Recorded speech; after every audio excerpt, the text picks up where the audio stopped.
right. So, hello. Hello. I, I am so happy that we are doing the podcast today for no other reason than it means I am working on the day I'm supposed to be spending in mourning Oh, for is today the the Canadian Day? Queen. Oh, okay. Today is the day that I was gonna go down to the bank. The bank is closed because Big Boo Hoo cry for Queen. Well, you got to get in the queue, and you got to do that. Um, I was gonna head down to the food bank, but it turns out the food bank is closed. Also, if you've got any hospital appointments or anything, you've Get got fucked, loser. yeah. So that's good times. Um, What better way to what better way to mourn a passing monarch than starving some poors? Yeah! Yeah, look at them. They're hungry. Oh, look at them go. um, Yeah, there's been a surprising amount of clips of British people that are like, "Yo, fuck this," and taking opportunities to like let them know that. I'm surprised. I didn't know there were that many anti-monarchists It's literally around. 50-50. Mm-hmm. Like the England is awash with division in the House of Commons. Ah. Um, and just a hard cut to footage of River dancing in front of Buckingham, Yeah. letting them know. I've been told that was a green screen or a fake, but I don't care.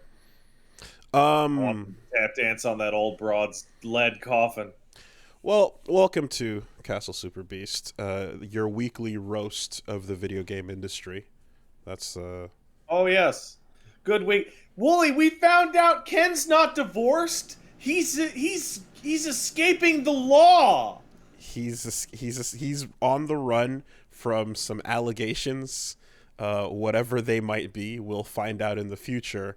As I said on my stream, a new definition of super cancels. Oh yes, that's good. I like that. We have to make a decision by the end of the podcast as to whether or not he is on the run from the law for stealing the Grand Theft Auto 6 or streaming a Nuzlocke. We don't know. Which could it be? Oh, it's impossible. Massive crimes. The Masters Corporation is being investigated for. Also, a win quote that implies some dirt involving Kimberly's dad. I think he's like, Sure. "Yeah, you don't want to know about this, kid. Stop asking questions." I would love it so much if like you go through Ken's story mode and it turns out he was like involved in some kind of NFT racket. I mean, the Masters Corporation. There's a lot of things, and if you want to take this to the modern day, there's a lot of ways that a company could go down. Yeah. There's definitely a whole corporate subplot to Ken Gaiden that involves business meetings. That we can just I love it. Mm-hmm, you can let your brain fly on that one. Thanks. Yeah. So no, Street Fighter 6 news is hot and popping. There's a Boy, there's a lot of everything news. I thought we were gonna just get the hey, here's the brief little world tour trailer, Here's and EGS. and oops, let's just accidentally show off every character in the game. Which, you know what? That's, like I said, that's the kind of, after the leaks happen, you kind of do that. That makes sense. You just soft acknowledge it, and then you still haven't shown off gameplay. You still haven't shown off trailers. Still have reveals. Every reveal for each one of those cast members is still going to be exciting, but we're just going to, head it off at the pass and show you the screenshot. And that allows them to do something like show you the intro to World Tour, which is that little spoken word beat that was pretty sick. It's pretty good. I like that a lot. Someone said oh, Street Fighter World Tour intro directed by Wooly. And I'm like, yeah, you're not wrong. You're not wrong. It was pretty nice. Very, soulful, very chill, like splash graphics, fun ideas, and a nice way to set up the tone for the single player mode. Yeah, we gotta we'll get to our weeks after this, but Street Fighter Sure, is Street Fighter. yeah. So overwhelmingly, so this game's been in development for a long time. I remember hearing about this game coming out like 3 years ago. They've been working on it a lot, which was not what happened with 5. And every single thing they show is a direct counterplay to the sparsity of content that 5 had. Hey, do you want single player content? Here's not just a story mode. Here's a character creator open world fucking entire ass Virtual Quest video game. Did you want stupid gimmick shit? Here's a bunch of stupid fucking gimmick battles. You're getting attacked by barrels and bowls and shit. Do you want an online thing? Here's your big fancy online thing from the ground up. Do you want something that you don't know that you want? Yeah, fuck it. Here's an entire Capcom arcade collection just over to the side. Now over here. Capcom presents the de-onification of Street Fighter. It feels like a Smash Brothers game. There's a lot going on, and the World Tour. Now that we're seeing a feature list of just how wacky and crazy that's gonna get, go hang out with the people, do all the stuff. Yeah, man, that looks like it's gonna be a fun mode. It looks like it's gonna be a fun way to just run around. Oh, there's the new generation bonus stage basketball ring, basketball court. Let's go fucking play there, and then like have a fight. Then let's run down to Hagar Stadium. You know, all that Metro City shit. Like everything is looking like it's gonna be a proper wacky mode. Leveling up, I saw when looking at the character creator there. There's like levels, so you're gonna absolutely have that. It's a proper sink your time in and just whatever you do for the love of God, please keep playing this game, even if you're not fighting. I think the craziest part of it is like, hey, like Super Turbo and Vampire Savior are visible in that on the arcade cabinets. collection. And I think the absolute most feature-rich, insane thing I've seen in a fighting game of all time is, hey, while you're waiting for a match, why not play some Vampire Savior? Fuck training mode. Do you want to play Super Turbo while you wait for your matches of SF6? It's gonna be limited to some degree. There's no way they're gonna sell you a collection and then also give you everything here. But yes, that's like Smash Brothers. Here's the legacy. I think the craziest thing is the fact that Blanka might not be a charge character anymore. No, that's definitely going to be the. Remember, this is the easy operation. Doesn't matter. Method. You have to make a charge for the move to be fair.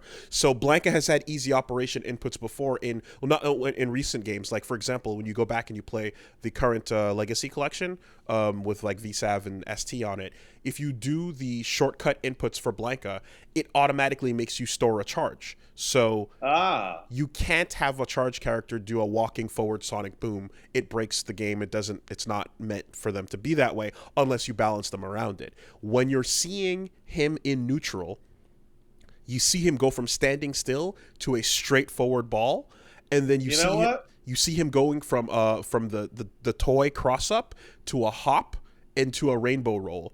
And both of those should not be possible without a charge. You know what? You're totally right. And I'm like, maybe it's not just the easy operation thing. Maybe it is just because Blanka having a little electric fuck toy to throw down. Like he is now it's like mechanics are great.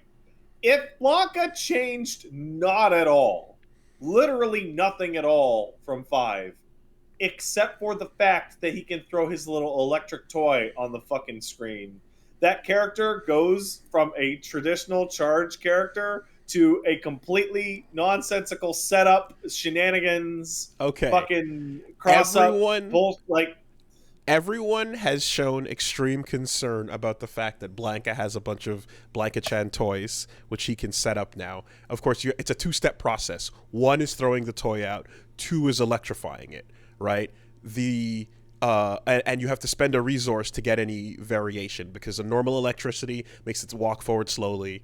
It's like a can from Birdie with extra steps. Yeah. If you do EX, you spend a bar, then it hops up and down. And then if you spend a super, it'll fly upward diagonally, right? So 1, you got to spend something. 2, he only gets 4 of them. That's plenty, man. There's only 4 in the little Blanka-chan times 4 meter under his life bar. So you're not going to get to do that a ton, right? For all we know, that's 4 per match. There might not be even a restock, like Kimberly with the spray paint.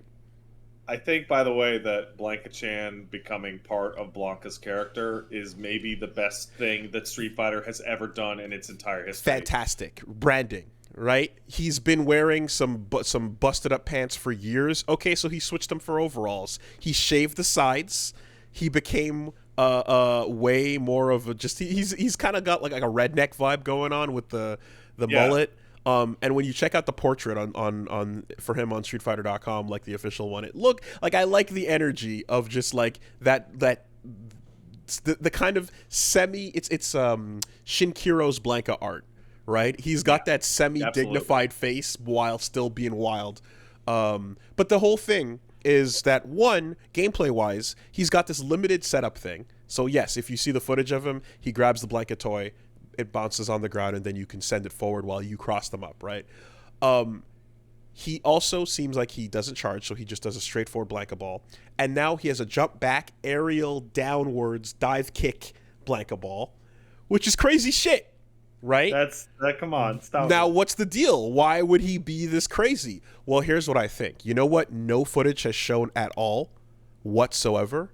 None of it, including the round, all of it. He never does an up ball. Oh. I think the cost of all of this re-kitting that he's getting is because they took up ball away from him. Up ball is so good, though. It's one of the most important things ever, and I think they took it away. I can't find a single instance of it. I'm looking anywhere. There's no move list out yet.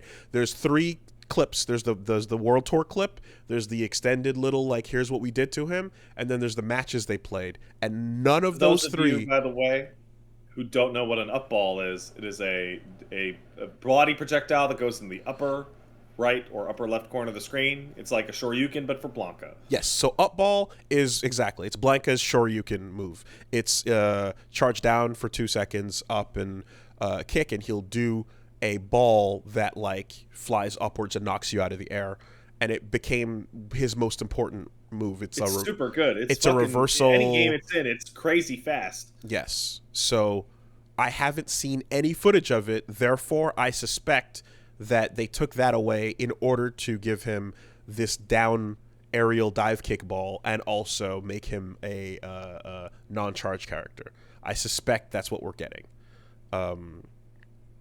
Beyond that, Dalsim looks fucking cool. Dalsim's existence with these new systems, like even in the trailer, they're like, what if Dalsim hit you with a counter hit from full screen with his fucking kick? Well, you could get in there. You can now just get all the way and just crawl your ass all the way across the screen during hit stun. Dalsim existing with this new aesthetic is actually the best implementation of it yet, because 1, when you parry with him, he gets this, like, the whole screen goes dark and everyone kind of glows with fire. But for him, if you check it out, his head glows with enlightenment, and you see like multiple Buddha palms beneath him. Kind of like, they look like Buddha palms almost, you know. I mean, it would probably be more apt for it to be Shiva, but and like he has this really sick, like, enlightened pose of like, I called out your attack and I'm parrying it, and now you're not gonna like what comes next, you know. And then you get the shot of him saving your character in World Tour from getting trampled by an elephant. So where he puts the one finger underneath the elephant foot and then pauses, and like you get that glow. So And then good. they finally did it. They gave him a Luffy / Star Platinum punch rush for his super. Yep. Yep. Gumu Gumu no whatever it's called. Yeah, sure. Absolutely. He does the big old stretchy kagatakoi, taking Yeah, and like you got all that. Honda just maximum sumo again even further. yeah. He's got they didn't take away any of the stuff they gave them in Street Fighter 5 either. So he's got the buff that makes him do an actual 100 hand slap to you.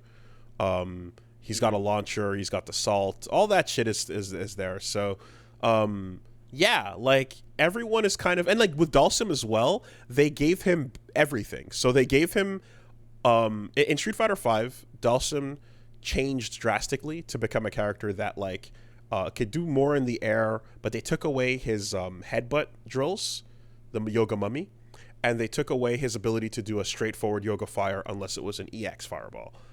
Now he has the ability to do both straightforward fireballs as well as the arc ones that he used to be able to do. And then he can do all the drill kicks as well as the Yoga Mummies with his head. So he has all the different air trajectories back. They're giving everyone everything. Ken has all the crazy kicks, and then he has extra crazy kicks, and he has EX crazy kicks into new kicks. Like, they're just letting you have all of it. Yeah. And I suspect that the idea behind it is give everyone the most complete toolkit you can, even like working in their V skills for free, and then parries will still be parries. I need to see what Geef and the other grappler actually have, because I'm looking at Blanka and fucking Dalsim's nonsense, and I'm like, I don't want to live in this fucking world as a grappler. Like, I what? mean, Dalsim's throwing fireballs in upwards diagonal lobs. He's got full screen. Like, what? I better have Green Hand back. I mean, listen, here's what, if you're looking at every one of the other characters, which all the 8 World Warriors have been revealed so far except for Geef, right? Yeah. So of the entire original cast, what you'd have to look at and see is they all got everything they ever had, and then some new shit too. Plus a little an easy launch confirm into a level 1 super as well. So Geef is going to get everything he's ever had, then a couple new things, and then an easy launch confirm into a level 1 super. I want Banishing Flat. You know, I was never the biggest fan of Banishing Flat back in the SF2 days. Mm-hmm. The input's a little strange and all that. And then 4, it was just like the craziest thing in the world. Just like his combo machine and his fireball, anti-fireball stuff. And then 5 comes out like, oh my god, I need Banishing Flat back so fucking bad. I don't want to live in a goddamn world without Banishing Flat. You're gonna get Banishing Flat Green Hand in the form of a knockdown. You're gonna get it non-knockdown. You're also gonna get the flex and walk from 5. Yeah. You're gonna get maybe not the spin, like the suck in. You're gonna get that for sure. They didn't take away anyone's tools, dude. Everyone still has all their 5 stuff. You're not only gonna get the vortex suck in, you're gonna get the kick counter as well, which he got as his as a later on VT2, so or VS2 rather. So like, yeah, you're getting all the things. You're gonna get Air SPD, and then some new shit. Maybe the dance kicks that he did from oh my god, that's been a long time. Pocket Fighter EX? And EX. He did the stomp. Yeah, maybe. But you're getting it all. That's strange, man. Then in World Tour, we got to see a little bit of the intro where Luke introduces you to your rival, and yes, he's gonna just like Luke. Okay, it's interesting because there's shots of him like in the background kind of cheering the fight on, and as he becomes more of a silhouette, the weird synthol hands become more of a problem. Like, I feel like the further away the more of an outline he becomes, the more the juiced up forearms are weird. But he's around. He's your coach. Don't look at Luke ever. and he introduces you to what was the character's name? There's a rival that's a world tour rival that has got like a spiky kind of cool hair with like a little like two little ponytails It to looks it. cool. Mm-hmm. Bosch, there you go. Bosch, who reluctantly shakes your hand. Yeah, and you know, I get the impression that like you're gonna run around, you're gonna meet the World Warriors in World Tour, you're gonna learn moves from them in their given respective areas, or you're gonna run over to the big Hagar Stadium, you're gonna play multiplayer ranked there on the cabinets, or you're gonna go to the shop and you're gonna spend your fight money on tons and tons and tons of cosmetics, and that'll keep you coming back. And if Capcom was gonna play it cool, they should absolutely confirm that your fight money from Street Fighter V carries over. That would be completely insane. They wouldn't, but it would be really cool if they did. You're nuts. I know, but You're nuts for even considering it. It would be so cool if they did that. You know, I don't expect it at all. Yeah, it'd be cool if they just gave me $1 million and a new car, too. Well, it represents currency from, like, you know, from playing the game, ultimately. But, yeah, there's no way. There's no way they would. All things considered, though, if you can still purchase things by playing and spending the time and having that whole economy work out, you know, then great, that'll be cool. But it is a World Tour mode in a full-priced game, so don't be fucking stupid about it. Obviously, let's you know. I am very excited for the CBT in 3 weeks, and getting to see their built from the ground up again netcode. Mm-hmm. Yeah, and then like system-wise, we saw a little bit of like we saw like two not drive cancels, whatever, the focus attack. We saw them clash, you know, when you sync them together. There's one shot of it looks like Blanka doing a coward crouch, and then he drive cancels it into like a forward dash into a crouching medium kick, and he looks like he's wave dashing forward. It's insane. I don't know if like that's gonna be unique to him because of his coward crouch, but like it's like right after the clip of Blanka and Ken clashing their focus attacks, you see Blanka do like, it looks like a wave dash into a crouching medium kick, and I'm just like, that's nuts if you're letting him do that. So yeah, people are getting hands on with the build as well. That is, I think it's only got Ken and Guile in it, like not the 3 characters they've announced. And so we're seeing some footage of like what Ken is like in depth, and yeah, man, it just feels like give everyone everything, and then learn how to parry, and that's how you deal with the problems of everyone having everything. I could do that. I could relearn how to parry. Maybe I can't. I'm old now. Well, I'm a lot older. I'm a lot older than the last time I learned how to parry. You're old, but if you parry correctly, you have a full second to do something. I like that. The game stops to say, you parried. What do you want to do? Like, it gives you so long to choose your next action. You know, including just doing a focus attack, getting a crumple, and then, you know, doing a bread and butter. So, like, that'll probably become the automatic thing. Is like, I don't know what to do. Let's just go for a crumple and then figure it out. So yeah, real interesting with the Street Fighter 6 info. What else did they do? They dropped all the names of the characters on Twitter as well. I'm shocked. I'm surprised they showed off so many characters. Were there any new characters that we didn't know about? I mean, officially, all of them. But yes. I really actually love that they just went ahead and was like, fuck it. Yep, that's what you got to do. And what's fun, too, is like some of the little, every time a character gets announced, you're seeing like, here's their stupid game face buttons of Blanka being like, you know, like making all the reactions.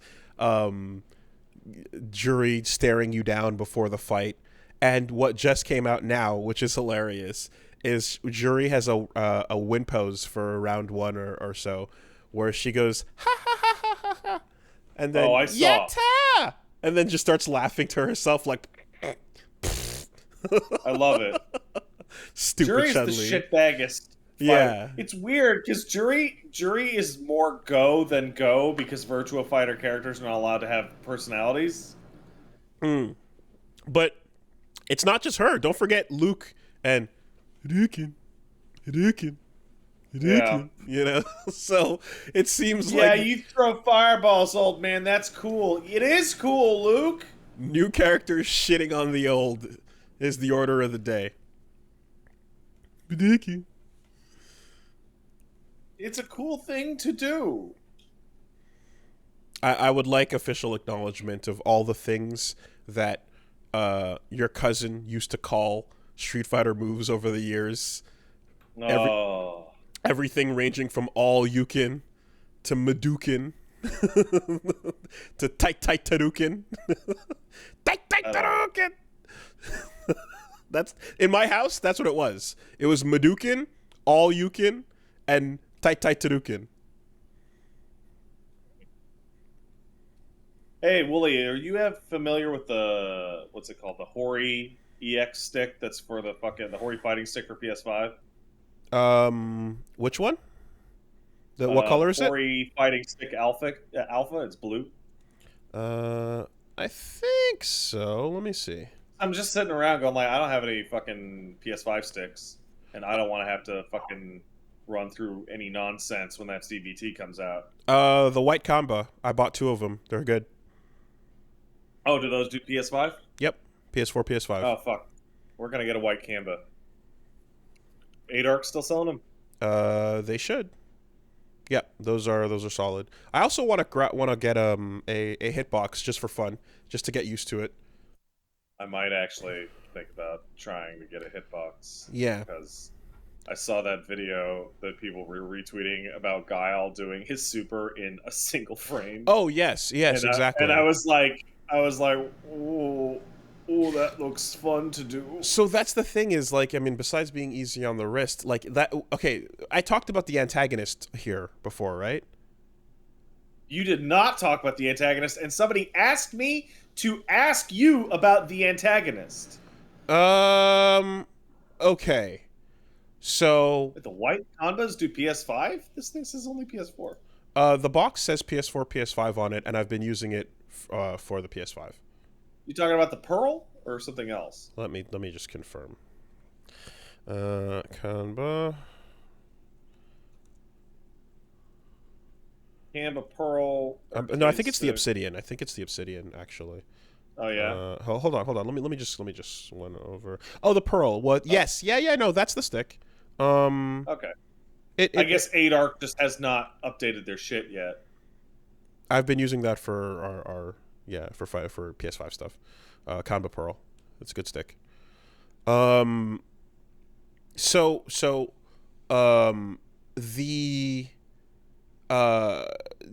there's basically been some developments happening with hitboxes, which are leverless arcade sticks. There are arcade sticks where the actual joystick has been replaced with 4 buttons, because that's like a keyboard. Like a keyboard, except the up button is below where your thumb goes for the space bar, because that's just a more natural resting position.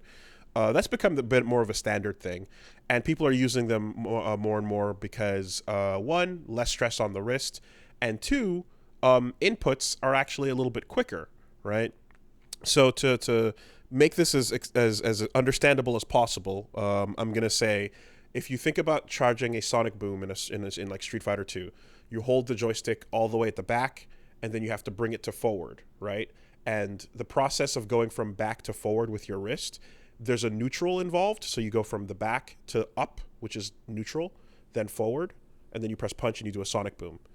But if you're using the hitbox, all you have to do is hold what the equivalent of your back key is, so the A button on your keyboard, and while you're holding down the A key, you just tap D, which is forward, and press punch, and that skips the actual neutral input, allowing you to do the move faster, right?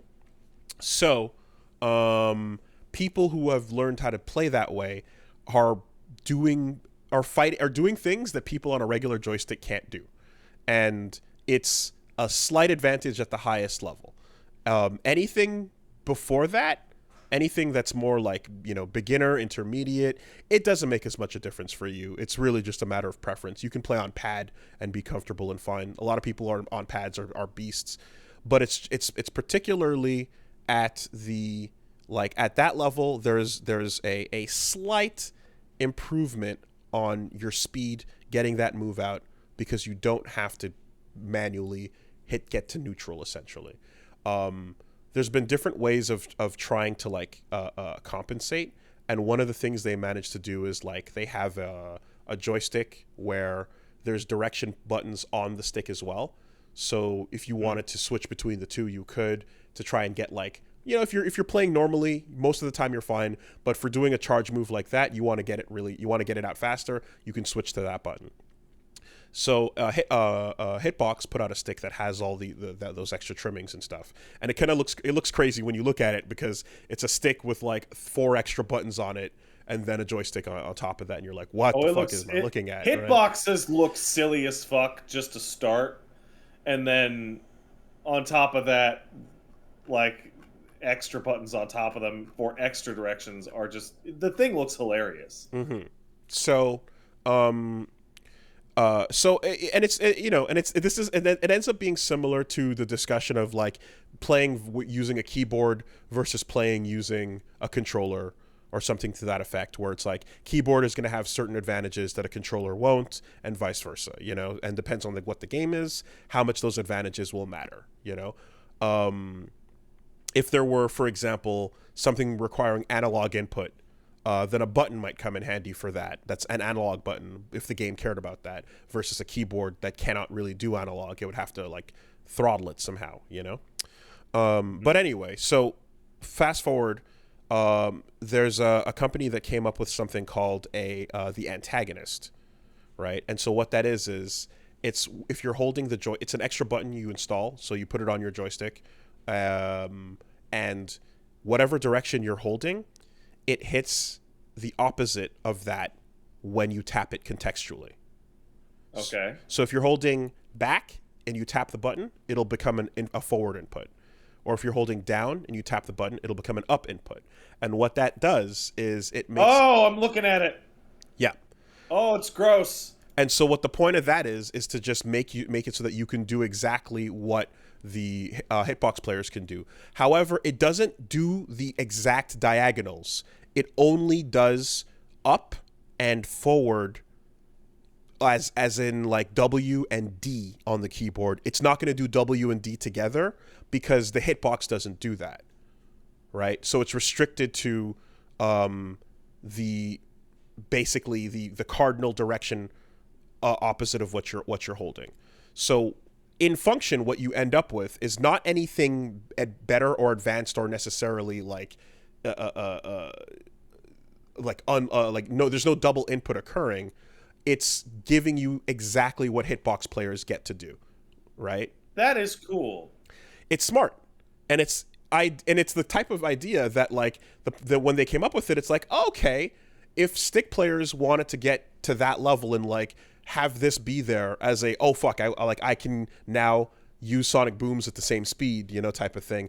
That's one elegant way to do it. Elegant. You have to kind of install the stick, so there's a bit extra steps to it. But it at least restricts it and keeps it, so that no one can install for now. Yeah, but it makes it so that no one can't do anything that the other player can't do. Everyone gets everyone is on a level playing field with that button, right? But what Capcom announced with the tour, the Pro Tour, is that any sticks that have more than one input direction on them are not allowed. And that makes sense. And if you're playing on a gamepad, which technically has 2 by default, you can't have a duplicate button of like forward or up or down or back. It had, like it has to just be an analog or stick button. But you can't duplicate any inputs, So that's the way they're playing it, and it's like I understand. That seems kind of strange because Hitbox lets you do the same thing. So what more Capcom easily? It's right. a little goofier though. So I understand because this is a bit of a complicated subject. Your brain is trying to go, hold on, everything was fair, and now some people have better advantages. And the way to actually look at it is like, well, what this was doing was making it even. Because when you don't have this, now it goes back to being lopsided for top players in that way, right? So now what you're going to have is people who are essentially like, well, might as well just switch to hitbox completely then, because that'll be the best advantage, And I... So let me ask you, as somebody who is me, I'm me, what would be the advantage as a average player for me switching to hitbox? Would it just be easier on my hands? Do you have wrist pain? No, I don't get wrist pain. I get finger pain. Okay. Yeah, that's it. It's easier on the hands. It'll be it'll be less stress in the long run, and depending on the type of characters you use, you might it might feel better. So, for example, doing a Zangief 360 is a matter of just rolling your fingers across 3 buttons. I have a really stupid question, so pardon me asking. When I look at a hitbox or any similar hitbox, there's always the 3 buttons. I'm talking the left side of the stick, right? The directional buttons. There's the 3 buttons on the left side, and they're kind of arrayed classically 1, 2, 3 in a row. And then there's a larger button on the bottom that I'm going to assume for your thumb. What is the thumb button, and what are the 3 at the top? The thumb button is up, and that's basically... Thumb button's up. Yes, it's a space bar. So it's left, down, right, and then up. Precisely. And the point of that... That is absolutely for keyboard people. It is. It's a space bar, and the benefit of that is it's your natural hands resting position. So you want to talk about not causing any stress on your hands. You don't have to make your middle finger go to where W would be. You just use your thumb, which is not doing anything, to naturally rest on that button. Furthermore, in fighting games, up is not used as much as those other 3 are. Oh, not nearly. Right? Not even close. Exactly. So as a result, it's just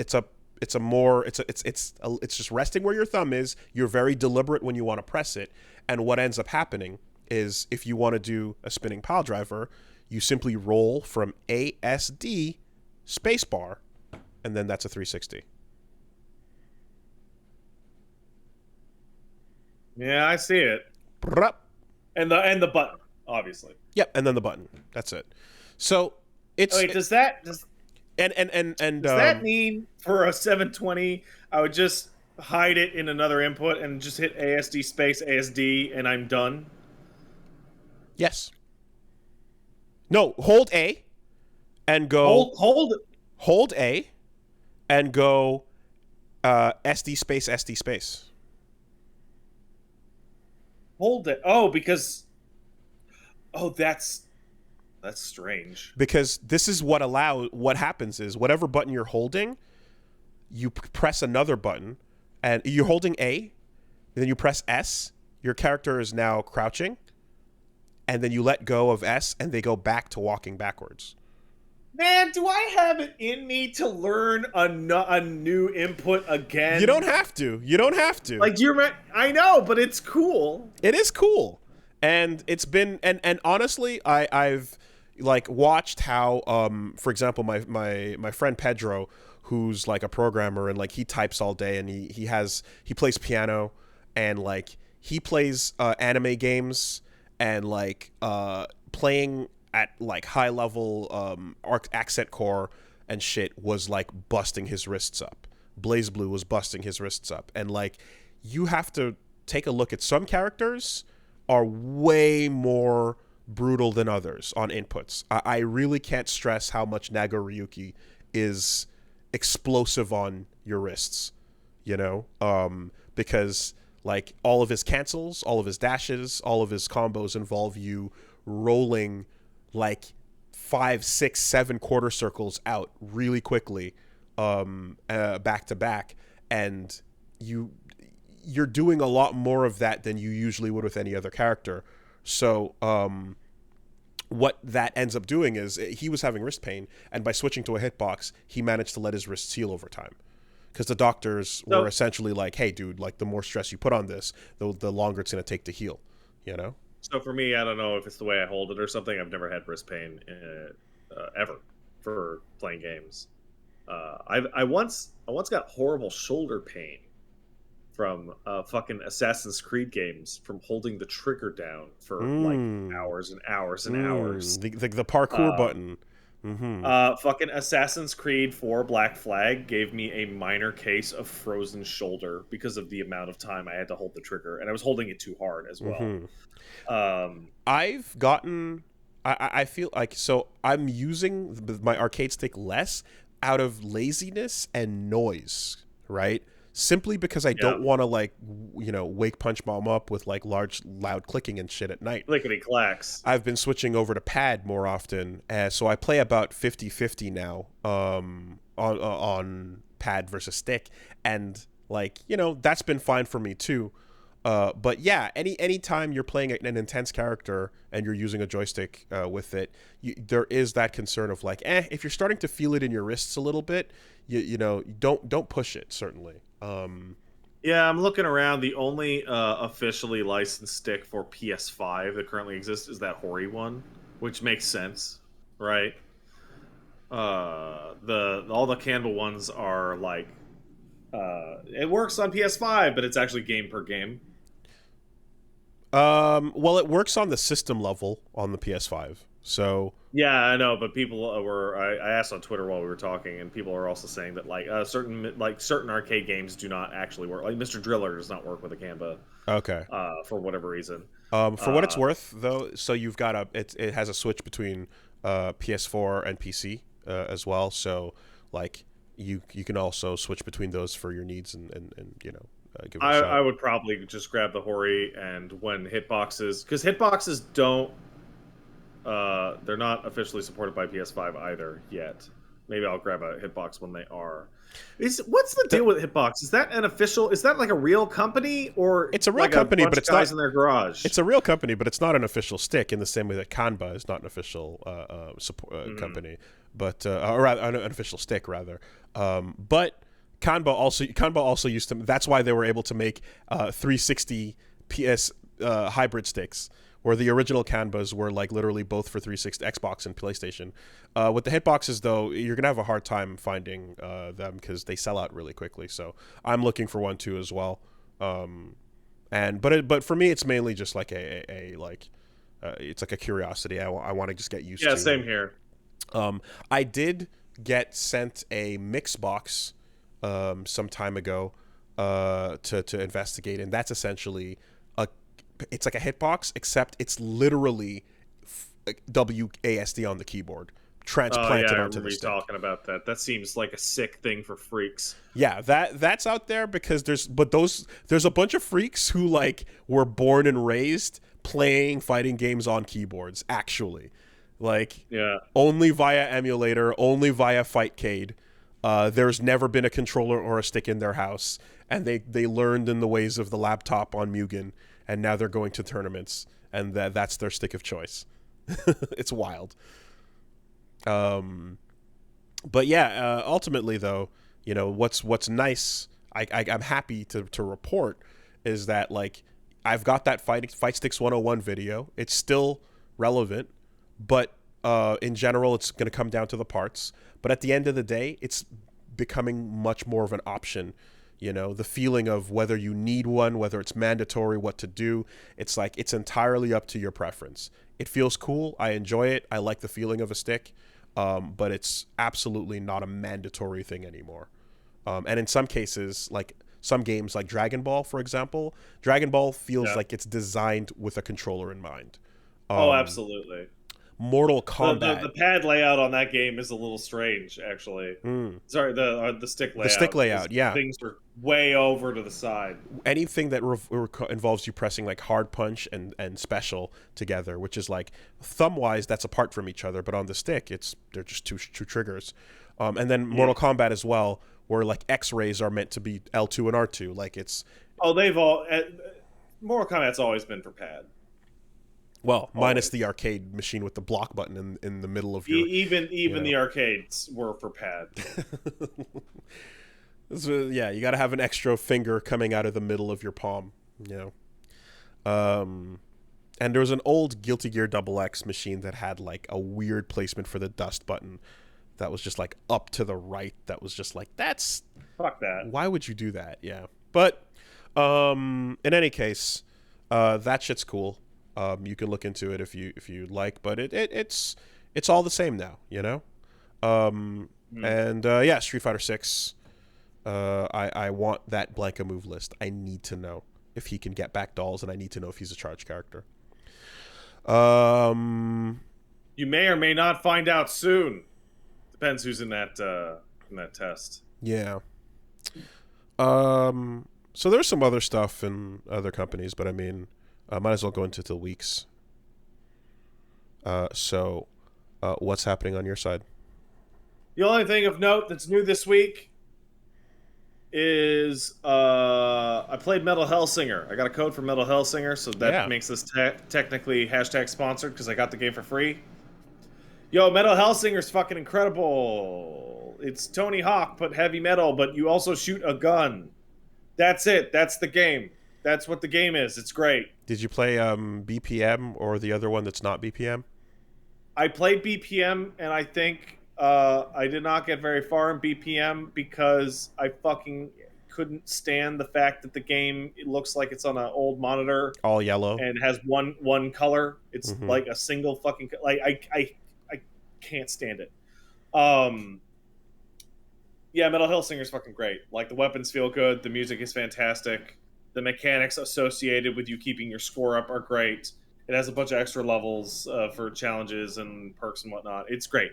It's great. It's a good game. Okay, so mechanically, excellent good game. Aside from the yellow filter on BPM, was it like pretty much the same setup?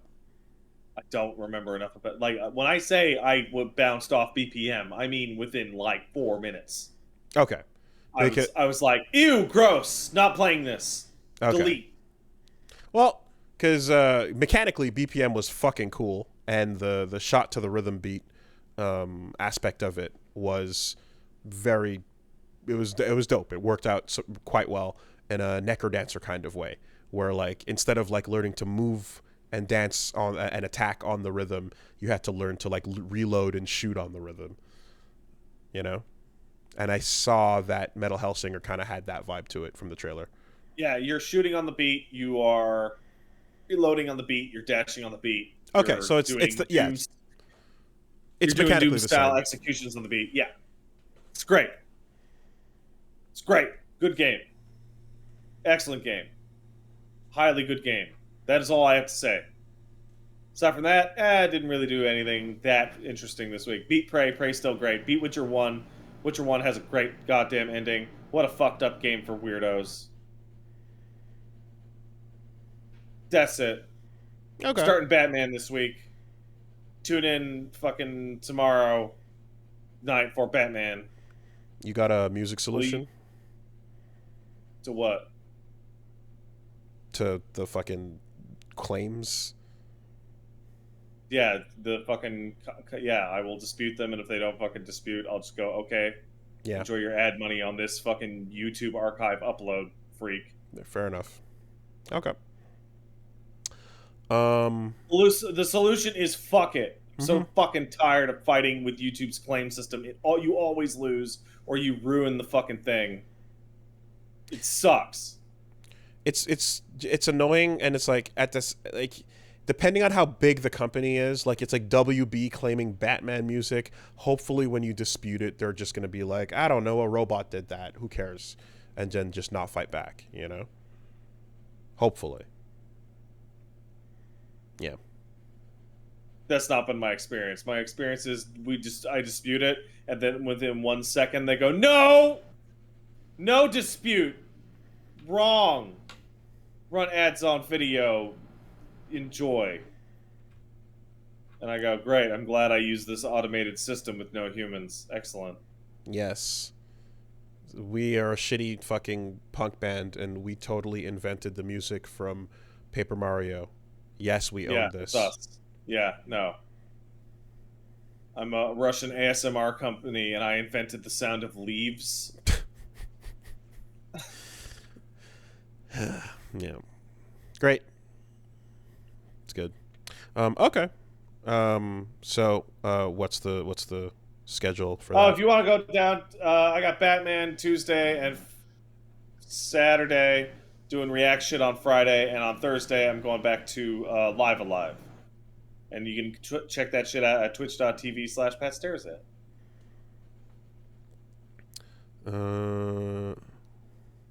Live a live.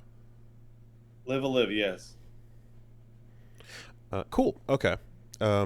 Similarly, not much over on this side. The main thing, like I've been talking about Rumbleverse a bit, and I'm still playing a bunch of that. But notably, I had get into fighting games, jumped in and learned Bridget. Got to have some fun with her. Kizzy K came on to kind of show us the character because he's switched from Kai over to Bridget, and I'm like, okay, let's try to see what's going on. Why the switch? Because we were making the analogies of, like, if you're a character loyalist, are you just gonna go down with the Titanic playing the violin, or are you gonna jump on one of those fucking floating cabinets and just get away, And Top tier, man. And yeah, no, it's Bridget, Brisket, Biscuit, Bacon, whatever other names have been been popping, is super fun and interesting as a character. It's like, so far you've had all the DLC come out and be, like I said, very particular. Up until Bikin, where you're just like, okay, it's fucking Bikin. Like, go in, parry, go nuts. But you still have to be kind of nutty to be like, I'm going to tether us together and hope that this doesn't lead to me dying right away because you can do extra shit to me now, like double pot busters, But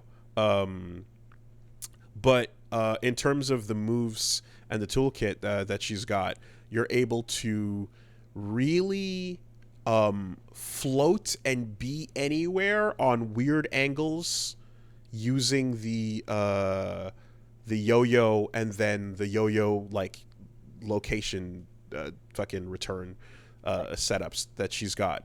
So Bridget basically has like the skates, she kind of skates forward, and then like you can choose to break or to do a follow-up attack. She's got a DP, and then there's like a command grab, which is nice and tricky. It can go from like out of a command grab, and you can do it from like buttons into like a little hop grab, caught you sleeping, or in the air you can do it, and it's remember kanji, air to ground tackle, pop pop pop. It's like that. But if you let it go the button go in the air, it's air to air grab, and if you hold it all the way down, it's air to ground. So I love that. Yeah, the kanji tackle, exactly. So then you get the main thing she's doing is throwing out the yo-yo, and then you can do a like homing dash towards the yo-yo location. And at any point after starting the homing dash, you can jump out of it, you can press a button, you can cancel, you can do anything you want. It just counts as a jump that shoots you towards it.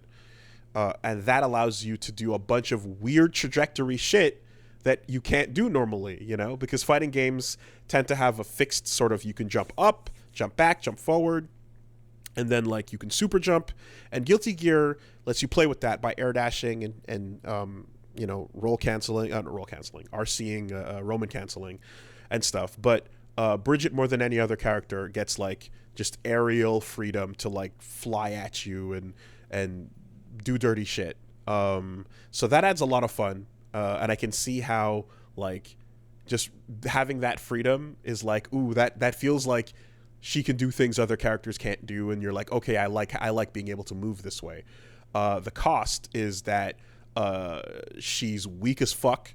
The combos do very little damage, so you have to hit and confirm multiple times. You got to work, and then also dies quickly, right? Very little guts. So light character, you know, hits light, takes a beating, but you get to be slippery with it, and it felt like it was a lot of fun. It felt like by, you know, the end of the session, like we're getting the hang of it, and it was like, okay, yeah, there's some stuff here that is enough to be annoying, you know, and to keep the pressure on. Throw the yo-yo out. Sometimes you can make the yo-yo either hit on the way forward or wait to hit on the way back, and just the little fake out of it flying at you and you have to stop and block, but it didn't hit you, is enough to like mess with your opponent, you know? So yeah. Wooly, what the fuck is brisket? Brisket, biscuit, bacon, baba ganoush. Is this New Yorkers just doing that shit again?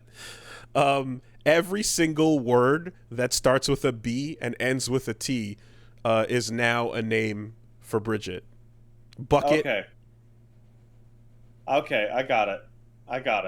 Budget. This is fucking stupid. Yeah, got it. Excellent. Done. So, basket is also out there. Yeah, it's there you go. But that's it. And then we did some sets online.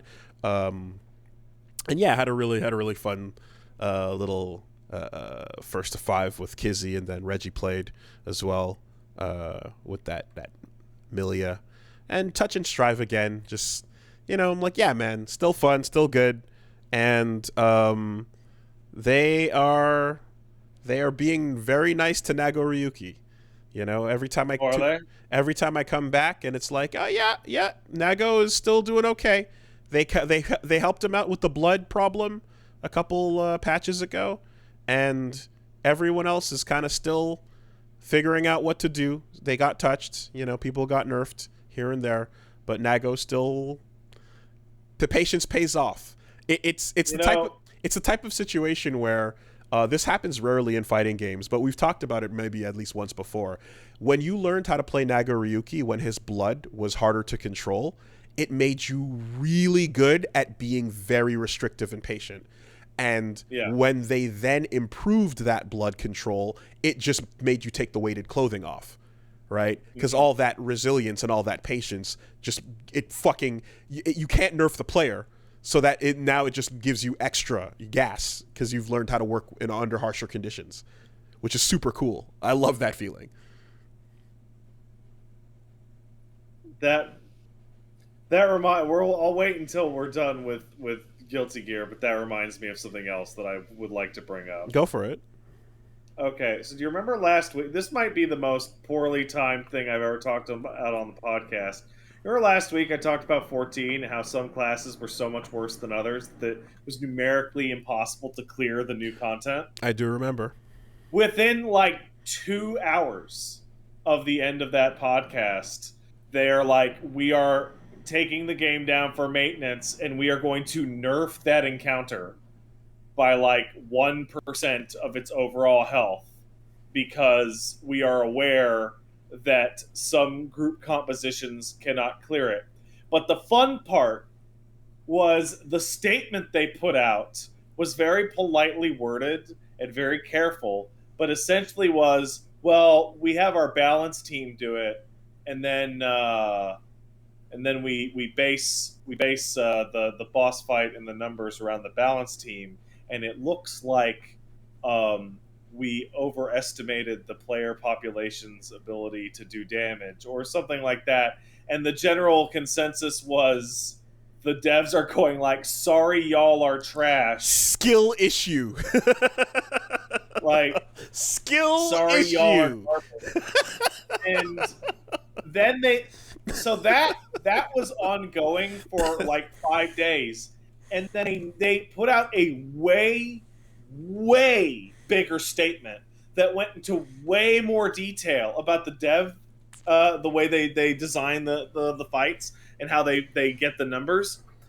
And in that is the phrase, we have typically balanced the game under the understanding that the top players in the game are much better than the balanced team. However, the balanced team has gotten too good and did not take into account blah, blah, blah. So even though they do this massive, like, oh, we didn't mean to call you guys trash. Here's how. If you look deep enough, you can still find them calling you trash. Still. And it's fucking hilarious. And they made it. They buffed a couple classes that were really feeling it, but I had a issue with this where on Sunday I was playing with my friends and we were doing some content, and I have a buddy of mine who plays Reaper, which is currently the worst damaging melee DPS. He used to play Ninja, which is currently the top performing melee DPS, right? So on a whim, he's like, well, why don't I switch out from Reaper to Ninja? Reaper had been feeding it gear for 4 weeks. It was as high powered as it could possibly be. Ninja was using like old shit from like 6 weeks ago. And despite the fact that he didn't know his rotation correctly and was like, I don't know what I'm doing, I'm just doing old Ninja shit, he out damaged his prior run by like 10%. It is the why, like, it is the difference between I am bleeding edge this shit with the best possible run versus I don't know what I'm doing. Fucking okay. Like, stupid. Like, they brought the boss health down, which is nice, but they didn't fix the core problem, which is like this class up here and this class way down here. Way down. It's fucking stupid. It's funny because switch from Reaper to Ninja absolutely sounds like an Overwatch sentence there. Absolutely does. No, but that reminds me of the old. I don't know if you remember the old lies about the Capcom dev team, and to some greater extent, many fighting game devs as well beyond Capcom kind of have this. There's an invisible lie that was very important, and it was the idea that any of the playtesters and the devs that worked on the game that help the team balance they could win Evo if they ever entered. They're super freaks. They would absolutely. They're right? Unknown killers. The absolute best players in the world are not the people you see winning the tournaments. It's the ones who work for the company. And that kind of little invisible idea allowed everyone to go, oh, therefore the balancing is going to be fair because the best people in the world know what it actually should be. Yeah, if it looks like it's horribly balanced, that's because you just haven't adapted yet. Exactly. And I remember it got to a point even where like that started cracking over time when, players started some of the people that started working for the companies were people that used to be players, certainly. And you're like, okay, well, I literally know, I saw your tournament placing. I know how good you are at this game. And, you're not a guaranteed winner at Evo every single year. And then, like, there was also times when devs would come to Evo and they'd hang out and, like, they'd do just fun matches on Salty Sweet streams. And, like, if a dev is hanging out and like losing to a top player on a stream, then it's like, now top players are the ones that should be able to tell the devs what they need to do to balance the game because clearly they're more skilled. And this just becomes... No, don't worry. The balanced people are I still remember in 2012 getting to meet and hang out with Dave Lang for a little bit and just trashed him at Dive Kick. Just dumpstered him. First time I ever played Dive Kick and like just beating fucking poor Dave Lang into the dirt. And yes, this is before he died. Yeah.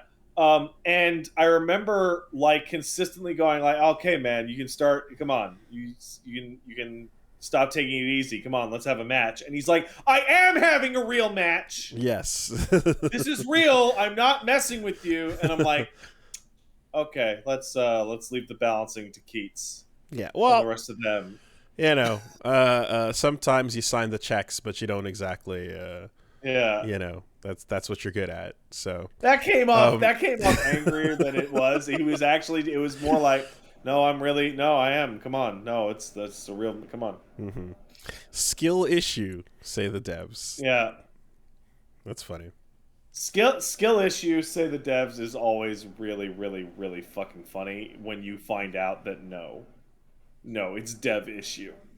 It's the fact that for 14 anyway, I'm pretty sure different classes are balanced by different people. I think that is the case. And that because sometimes you get a good rework and sometimes you get a bad rework, and it's like, how is the same people reaching good decisions with this one but bad decisions with this one? I mean, it's different balancing a game where it's not about, like, the impression I get, at least with 14, where it's not about outplaying, it's about perfecting a sequence and not fucking up. So it's like more of like a rhythm chart, right? Yeah, like, now there's how many obvious changes. So it's like, should like if you're playing Guitar Hero or Rock Band on expert, should fucking up one note kill you? Maybe not. How many notes should kill you? How many in a row versus how many spread out, right? That's a different type of balancing. That's a really interesting point that you bring up, because there's two types of balancing that has become a large disagreement with the dev team, like from the overall community. The first of which is that in the past they have said, well, if the job's harder to play, it should probably do more damage, right?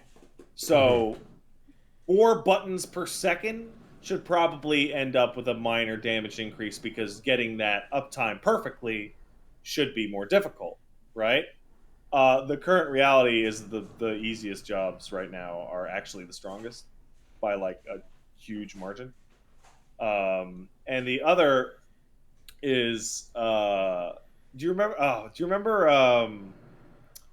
God, what was it called? The lady tax in fucking Capcom games for health, where if you were a girl, you could not have 1,000 health. Yeah, 900 in a ton of Capcom games. So 14 has a version of that where they say ranged classes that can fight from range should do less damage than classes that can't fight from range, because their uptime is going to be 100%, right? Whereas if you have to move out of the way of bullshit, well, your uptime's not going to actually be 100% if you're like a melee class. What does uptime mean? Uptime means literal how many seconds of the fight are you hitting the boss. Okay. If you have to move really far away from the boss for a mechanic, you can't hit the boss. But if you're melee, right? Because of some changes to encounter design, now the bosses all have massive hitboxes and everybody has 100% uptime. But the ranged text is still in place. Right, okay. Because that boss, that boss deletes that thing, yeah. I see. Yeah, it's like, well, the melee guys have 95, 100% uptime. Do they really need to also do 5% more damage? Like, it's funny. Yeah, and this is also a game where where you're creating a new boss and a new challenge and a new set of rules every time that has to work with everything you've established so far. Yeah, you know? It's there's all sorts of fancy little problems with the way like this balancing works. So the most interesting thing by far is Dancer and how hard it is to buff how to do Dancer. Sorry, you were going to say something. No, I was just going to say that, like, in competitive games, you can balancing in competitive games is like introducing a new type of chess piece to the board and reflecting how it works in play. Whereas what you're describing for like an MMO is actually introducing a new board with the same chess Yeah. pieces on it, and that's a completely different fucking way of balancing things. There's also a social aspect, and that's where Dancer comes in, because it's actually very strange. Dancer's a class that it doesn't do as much damage as Bard or Machinist, which are its role brothers and sisters. But what it does do is give you a damage bonus to somebody else in the team. So you go, hey, I would like to pick, let's say, a Samurai as my dance partner. Samurai gets a 10% buff to crit or damage. I forget what it is exactly, right? But your overall damage is not just your damage, it's also split by buffing somebody else, right?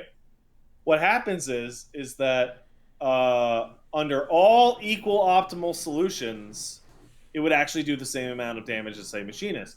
The issue is that when you're actually doing progressive rating, or you're doing that, you're feeding the highest damage character all the best gear, which is then being multiplied by the Dancer's buff. So now Dancer is doing a disproportionately higher amount of damage because they're buffing the one person that's getting much stronger faster than everybody else. Mm-hmm. But that's a really fringe case and only applies to highly specific situations, but it's the situation that it matters the most. So how the fuck do you balance around that? Mm-hmm. Do you make Dancers weaker in most content so that they're equal or maybe a little bit better in the highest content?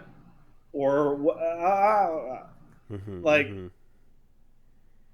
And what also sucks, or not sucks, but I imagine what also gets factored in is like the legacy of a character and what it's been over the course of the game and what that means to people, and not like straying too far from that as well. There's a huge amount of if I'm just MMOs, passionate like and I don't care about what Dancer ever was or used to be, I can just be like, oh yeah, here's your solution, and then people are like, but that's not what it's about or it ever has been about. Yeah, no, there's people like Paladin is a fucking mess right now. Like Paladin sucks.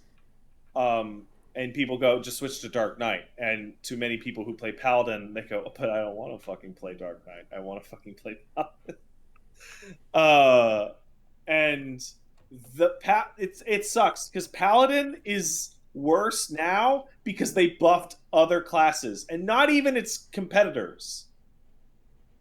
The way the damage works in that game is that, like, oh, Dragoon or fucking Ninja, they put out a damage buff for everybody. They decrease the boss's defense, or they fucking increase the party's damage, or they increase the party's crit rate, whatever, right?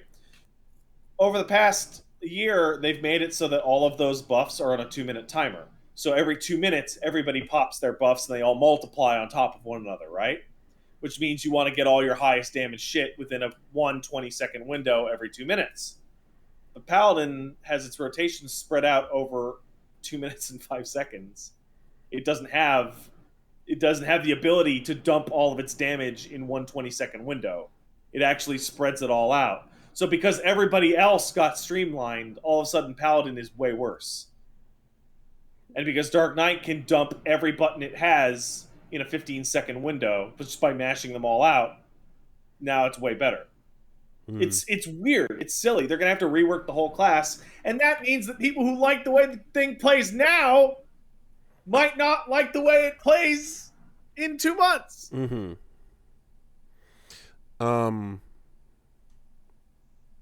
Yeah. That's... I get this whole thing is a whatever the length of time it's been, 10-year puzzle. And it also, I'm just thinking of the 2 seconds I was looking at Warframe for, and it was just like this frame reworked, and how it was like, this is not even like, you're not doing raids with 40 people. It's not even... You're not doing any hard content in Warframe at all. But even that required extensive reworking of certain things for just a simple PvE experience. And it's like, my God, man. Even in that circumstance where you'd think it would just be like, yeah, it's PvE, who cares? And it'd be like, no, you got... Even there, it's an issue, so... Somebody did make a really good point in the chat, which is like, and this is all irrelevant for about 99% of the game's content, which is absolutely true. But it does create a situation in which if you get all the way to cap right now with, say, Paladin, and you're like, I want to get into high-end content, you're starting at, like, a disadvantage compared to somebody who just picked a class that happened to be much better. And it sucks because the game historically has been pretty well balanced, but right now it's in a rough state. I got lucky because I'm playing like the strongest tank class, which is perfect. So hooray! Anyway, just to hooray for me. Move on. Speaking of balance, I actually wonder what's going to happen with Rumbleverse, if they're going to like take things people are ignoring and buff them up a bit. Dog walk. Can I take a little bit of a break? I got to stand up and take that dog out to piss. All right, BRB. BRB.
Okay.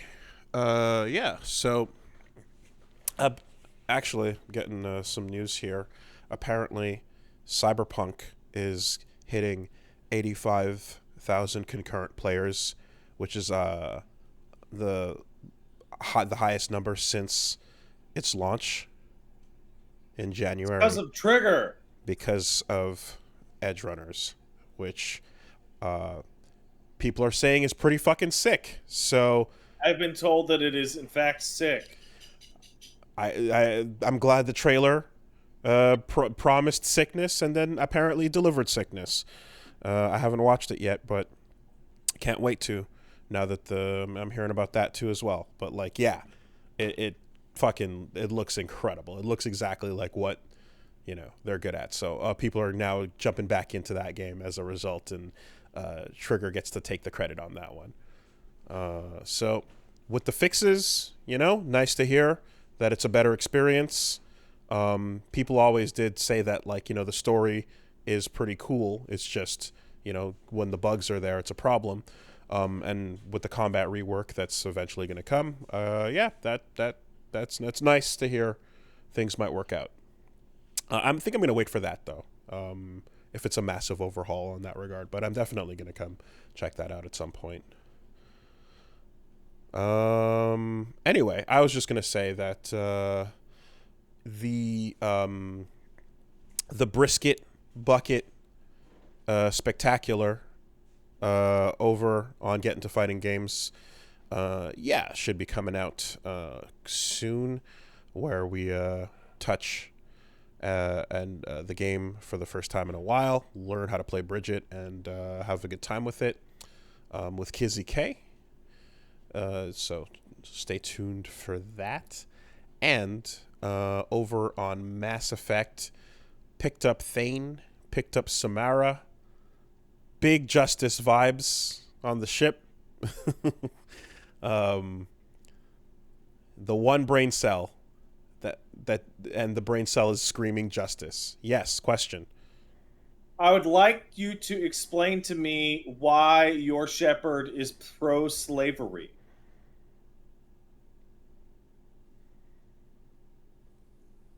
Am I? I was reached out by many people to be informed that upon negotiating a contract dispute with a Quarian, you decided to go hard in on the intimidation for indentured servitude. The slave broker. Yeah. Okay. So yeah, since you're getting play-by-plays of every decision I'm making. Getting like detailed updates. It's wild. I love it. So the slave broker mission, yeah, we did that one, and the conversation you have with the broker is just like, here's everything about why it's totally okay and why we prefer to use the term indentured servitude, and how do you feel about this slave? And the slave's like, oh, I don't know, I gambled, I shouldn't have done it. I guess I'm gonna be a slave now, unless and then it's like, well, you've got to go talk to the person over there, and so you go talk to the rep at the other company, and then you have your intimidate option and your charm options, both of which appeared to be, I'm gonna force you to hire this person so that they don't have to stay working for the slave broker. And both of those involve them getting like contracted in some way, is what it sounded like. Of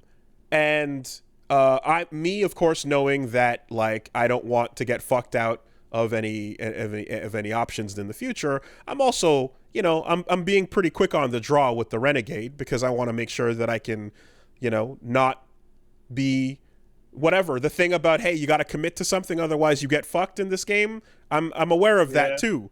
So I'm playing it the way I'm playing it, but I'm also leaning towards not getting fucked over. I have that in the back of my head. But both of those options appear to be, you better hire this Quarian or else, right? And going the Renegade way is like, or else we're going to accuse you of racism and some wild shit. Yeah. And she kind of mentions like, oh, well, we kind of don't really want to hire indentured servants, but okay. And then you kind of like smooth that over, to which afterwards people kind of went off and popped off and were kind of saying like there is a way to free her, but totally. I didn't buy out the contract. Well, based on those two choices, it felt like they were both forms of we're gonna force her to work. We want you to get that job. So in both cases, it seemed like freeing was not a direct option. Therefore, we ended up with what we got. I wanted to bring this up because, one, it's fun to ask you why you're pro-slavery. That's just a fun thing to do. I didn't know what those choices were.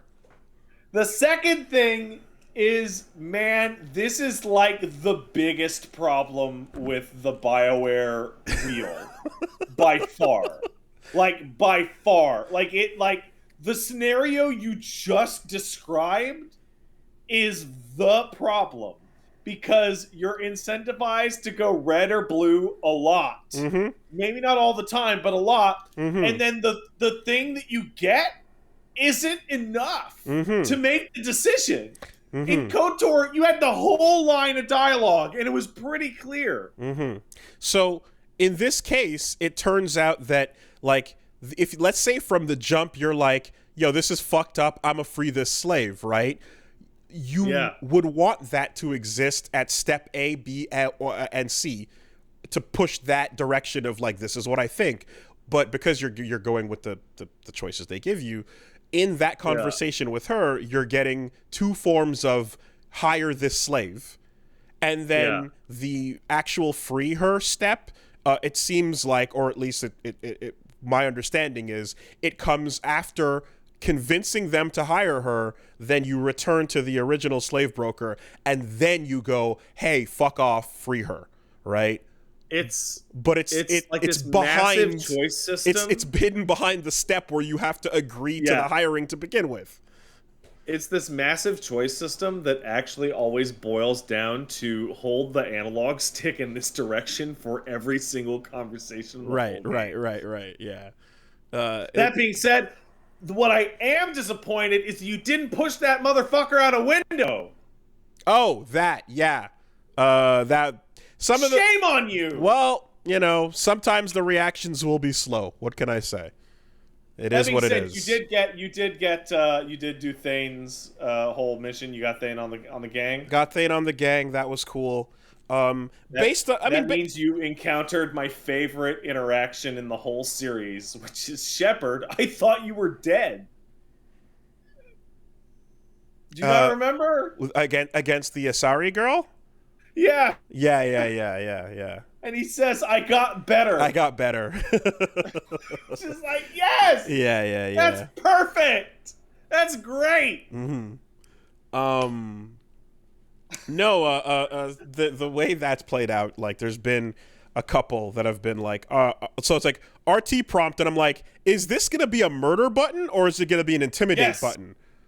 It's usually murder. But sometimes it's not. And then other cases, like, is this going to be a stop the murder button? Or is this going to be a, like, what's it? I'm like, you know? And so it's like, I don't know. But based on the fact that, like, this is what's happening constantly, it's like, okay, hit one or the other, or don't, whatever. I don't know, man.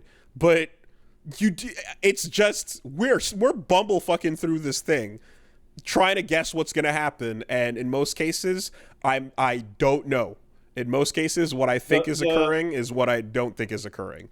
Or if you really, really want to lose your goddamn mind, you need to go and check out Dragon Age 2, which has the most insane version of the BioWare formula with dialogue wheels ever, because it's an icon.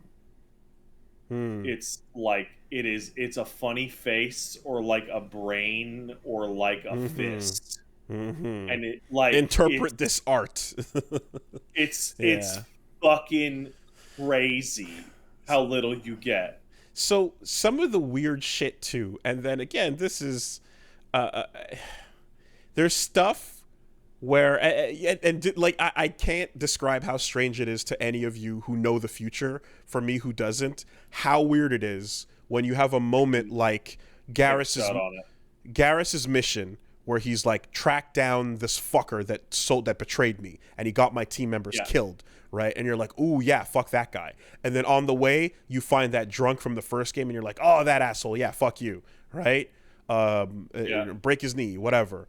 And And then it's like, okay, here we go. And then there's a bit of an energy of like, Garrus, no, don't lose yourself. Don't go too dark. But also, no, really, fuck this guy, though. What a piece of shit. And then it's like, okay, so here we go. We're going to do it. And the game is like, do you want to maybe stop him? No? Okay, all right, well, we're going forward with it. And then when you get to the point where you meet the Mark, and it's like, you can tell the Mark that he's under attack and make him run away. And I'm like, that's the most insane possible thing to do in that moment, walking up to the target in the... Oh, yeah.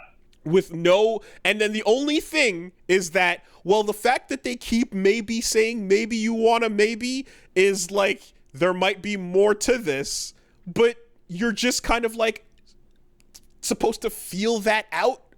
And then like, it's like, hey, there will be content perhaps if you don't get him shot in the head, but all signs point to shoot that fucker in the head. So like, you have this insane prompt at the last minute where it's like, don't, like, warn him. And it's like, why the fuck would I do that? There's nothing pointing towards why I should at all. There's nothing dubious that led to... It's like Garrus is on a mission here for a reason based on the fact that his people are fucking dead. And if that then did lead to, oh, well, what you would find out, it's like, yeah, but that's all in future knowledge. You can't know the future, man. There's two... The problem you're encountering is there's two... So the game has... internal knowledge. Run, right? evil person, run! It has internalized knowledge, which is the expected video game consequences of your actions within its own setting. So within Mass Effect 2, what would you expect out of this, right? But that gets deferred in the Mass Effect series. It gets deferred twice. There's what are the events that will likely take place about this in the future? Who knows? The only thing that you do know for certain is dead characters won't be back. Right? Mm-hmm. And then it gets deferred again, which is, but which dead characters could have come back? Oh, okay.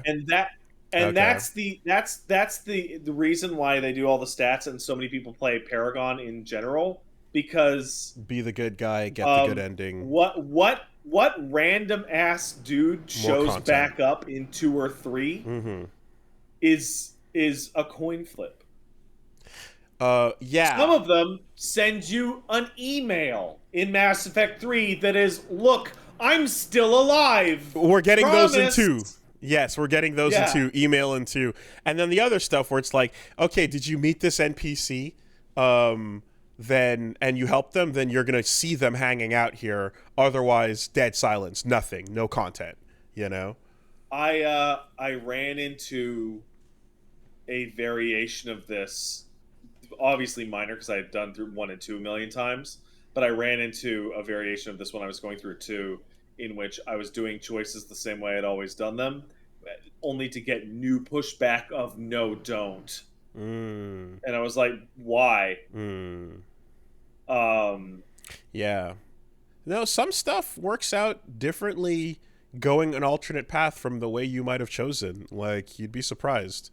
Some things end up seemingly to be fine, even though you would assume that it would be the worst thing ever by straying from the Paragon route, you know? It depends on which one. It's actually really frustrating. So if you want to know, with that guard with the window, right? Yeah. That was just a classic. I don't know what that dude does. So you go through a bunch of Eclipse guards, right? And then you take the elevator up, and then you're like, okay, so we know that we're heading towards the main office with Asari lady, and we know that Thane is around here somewhere, right? So it cuts after you get in the elevator, and you're walking up to a solo guard who's on comms, going like, he's around here somewhere, something. He's saying something on comms, and you kind of walk up to him, and the way the scene is kind of strangely directed with this solo guard, for a second I was like, oh, is that the new character in disguise? You know, it was just a weird, it was just because of the way he was isolated.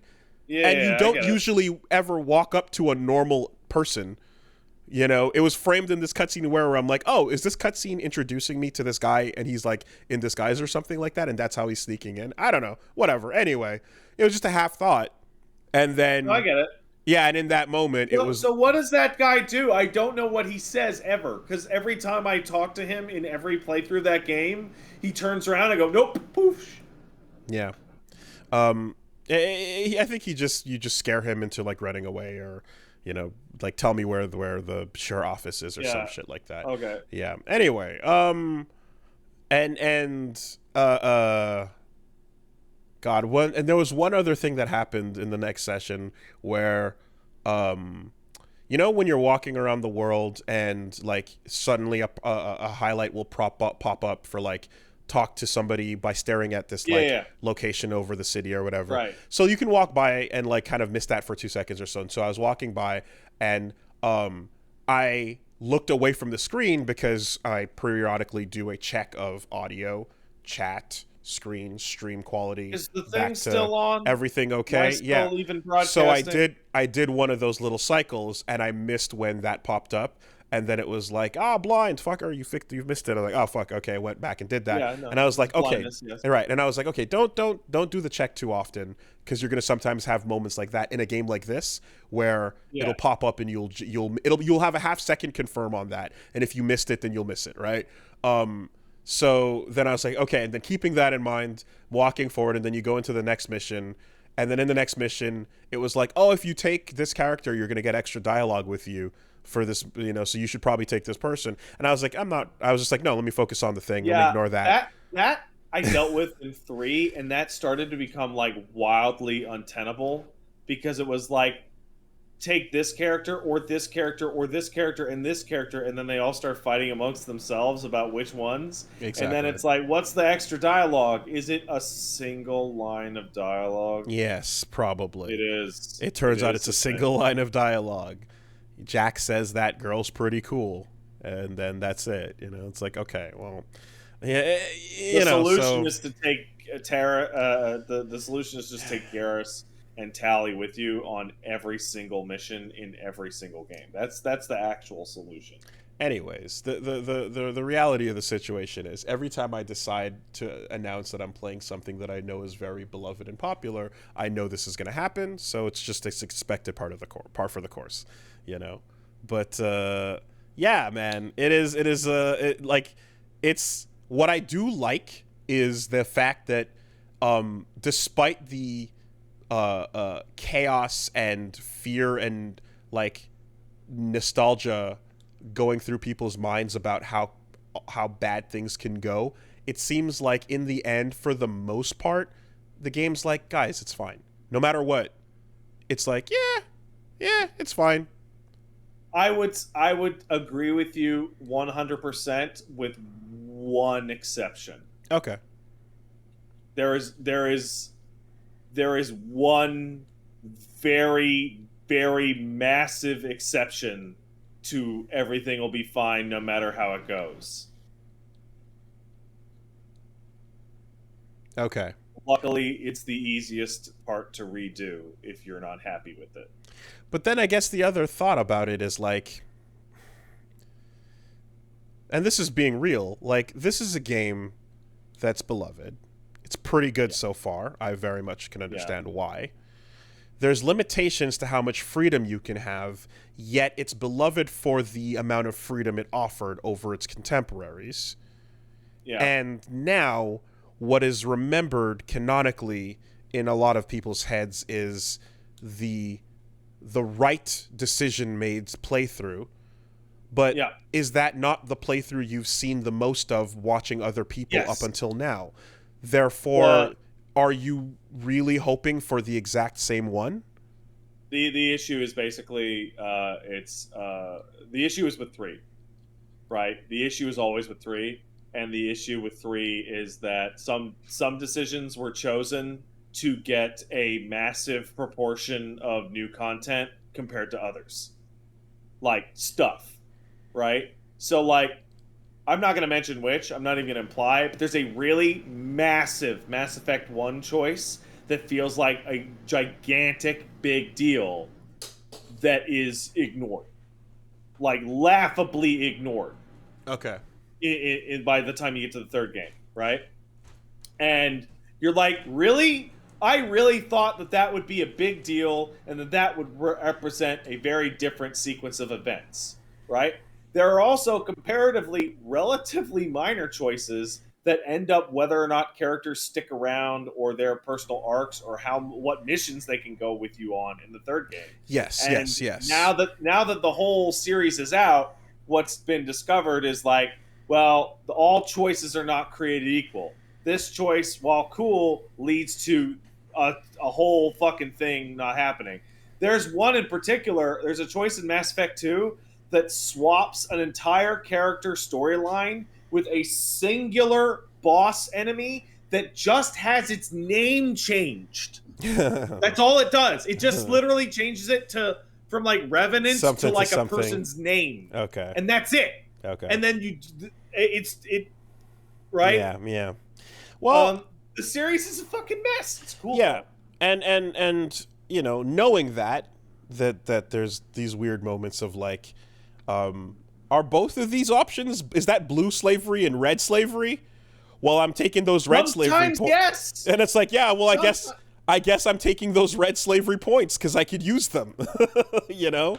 And then it's like, no, it wasn't. And it's like, okay, well, it sure seemed like it, and that's it. I actually think that the what you just described is like the biggest failure of that whole series, which is, I guess I'll take the red slavery because I need the red points for the important thing later. That sucks so bad. So that's why I also enjoy the stop and talk in the conversations with Reggie and the stuff that we do, because it's like, well, even if this choice is going to go out the way it's going to go because of game mechanics, we can talk about it in a world where we had infinite choices and give it more nuance, hopefully. Or other times it's like, by having that conversation, which is the shit that I love about playing these types of games. It's like, oh, that's an overthink or whatever it is. But it's like, yeah, but that's just who I am. Yeah. That's just who I am, guys. You know? A really great example is that by going pro-slavery, you had enough bad boy points to get the women's on your ship to stop fighting. Precisely. Which is a kind of meta consideration that's absurd and farcical. Like, that's nonsense. Doesn't make any goddamn sense at all. Yet here we are. You know? I mean, the other thing too is like, yeah, I guess I'm also taking, again, I'm making, a lot of the time I'm making half-informed guesses. Sometimes when you're supposed to be half-informed, sometimes when you're not, but the game seems to have assumed you read every codex entry the time that it showed up. Now I have, and we are taking our time going through every codex entry, but it's also like easy to forget things and such, and yeah, you know. So anyway, doing my best. That's all I can say. But regardless, we got Samara, we got Thane. Fun times aboard. That bird pussy. We got Lizussi. Oh wait, you're gonna go with Thane? No, but I don't even think that's possible. I mean, I don't know. Thane. Okay, I didn't get that impression. Well, anyway, we're deep in now. We're going hard into the fucking calibrations. Yeah, no, that's why you got that bird pussy. Yeah. We calibrating, which I found incredibly refreshing and awesome, because he's like, Garrus is like, wait, what? Really? You wanna? Jeez, okay, I didn't think, but sure. And then you kind of go for further details, and he has a conversation where he's like, you know, I never really considered like a human being at all, but you're cool enough that, yeah, hell yeah, let's go for it. And to me, that is the opposite of the drums. Yeah. That's the violins. You know what? Because he doesn't actually like what you are, or rather didn't consider it, but he's down for your soul. You know? Despite our laughably incompatible biology, all the way down to the atom. Yeah, let's give it a shot. It's great. I really enjoyed that conversation. You know? You know what? It's funny because like the missions and like fighting over like big decisions, that's cool and all, but when I think of the stupid shit in Mass Effect that I thought was the most interesting, I think of that. You went to Ilium and did all the Ilium stuff, right? Because you got Samara and things. Yeah. I think of the fucking human, the fucking Solarian, and the Turian Yes. sitting around, like arguing which one the Asari actually looks like. Yes, that conversation is wild, and it's hilarious too because it immediately started a fight in the chat and the comments. Because people are misinterpreting or overinterpreting or not sure how to read that thing. So I'm just like, okay, that sounds like what they're implying is they each see her to be a bit similar to their own features, right? They're all anthropomorphizing Asari. And that makes me stop and go, are we only seeing them the way we do because of the fact that I am a human being playing this game? Well, because you're focusing on the human face, right? Whereas like the Solarians are focusing on the head tentacles and the ridges and the skin texture. And I forget what the fucking the Turian is looking at. But like, so that's the thing. And then like it's like, okay, now hold on, right? That's just vague enough of a line that it opens it up to either being like there is a slight amount of pheromone blindness that's making you hyper attracted to the features that resemble you. I remember there's the implication that some people ran with, which was that they're putting out some kind of minor psychic field, like mental shape-shifting, right? Where where it's like, oh, Turians are seeing a Turian-like shaped version of the Asari, and it's like, that's great. That's not exactly it, but the range of this debate certainly is open to conversation. But on the safe side, I'm going to go with the minimum level, which is they are making you focus on and be attracted to the similar features, right? Yeah. But the idea that like each race is perceiving something slightly different, as extreme and as nonsensical as that is for the galaxy to function, is kind of cool. It's just also logistically a problem when you have to think about like what that would mean for interacting with this race over the course of thousands of years. Is that the same bar where there's like a fucking Turian getting fucking iced the fuck out by like a ditzy Korean girl? Yeah. And he's like, no, man, humans are the worst. God, what an asshole. I would never treat you that way. I think that has like one of my favorite little fictional pieces of the Mass Effect universe, because it's mentioned multiple times, even by the time you've gotten to it, which is the movie Fleet and Flotilla, which is because he mentions it. He's like, "Hey, I rented Fleet and Flotilla. Do you want to watch it?" Okay. And it's a fucking love story about the forbidden love between a Turian and a Korean. Nice. And it's like, could you imagine?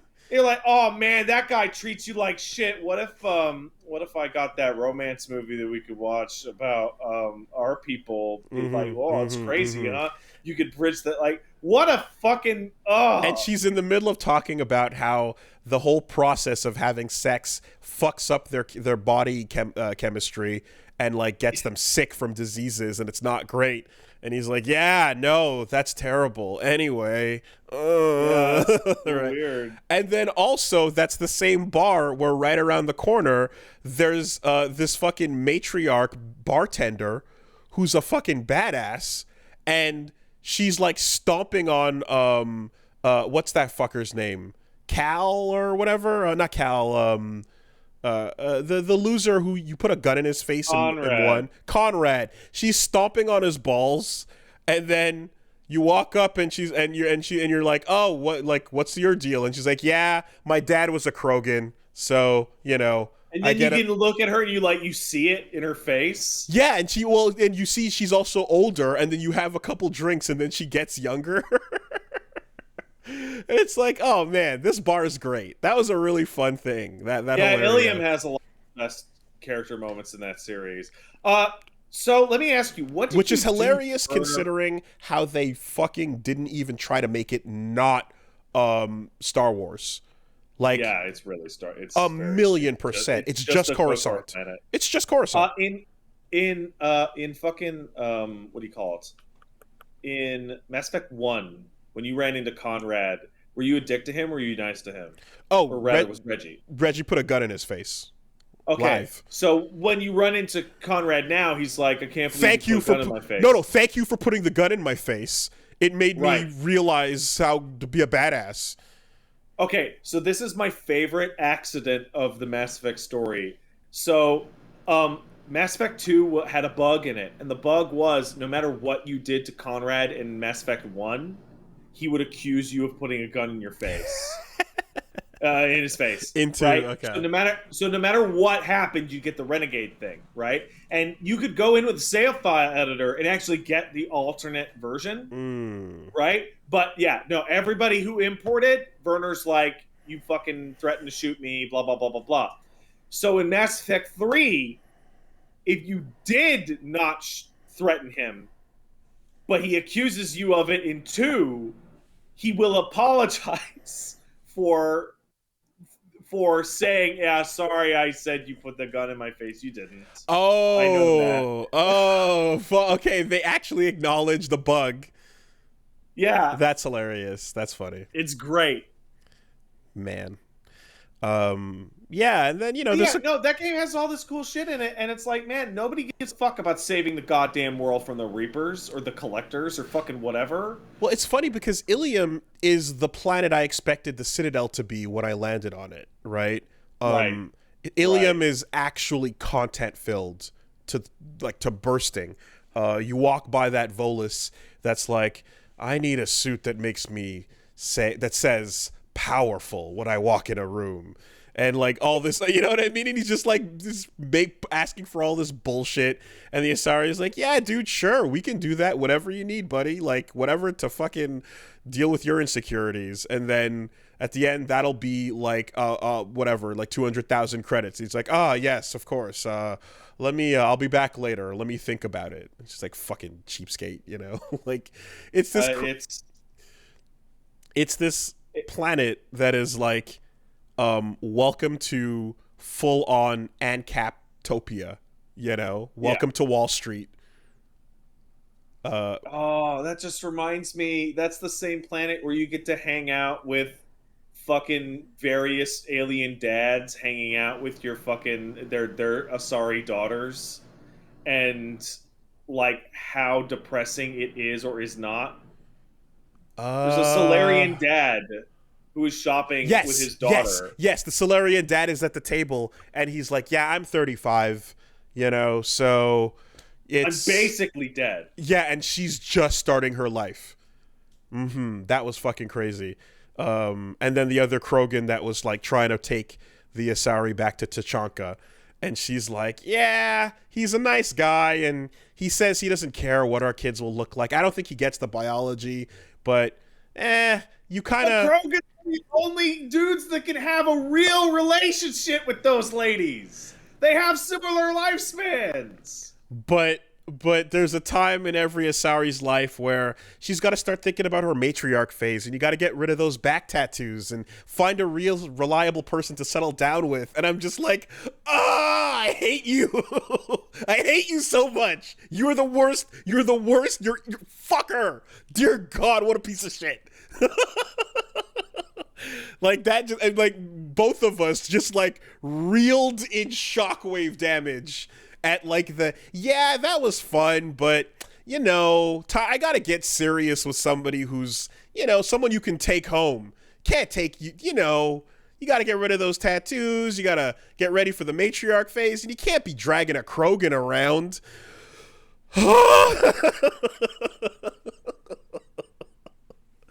Yeah.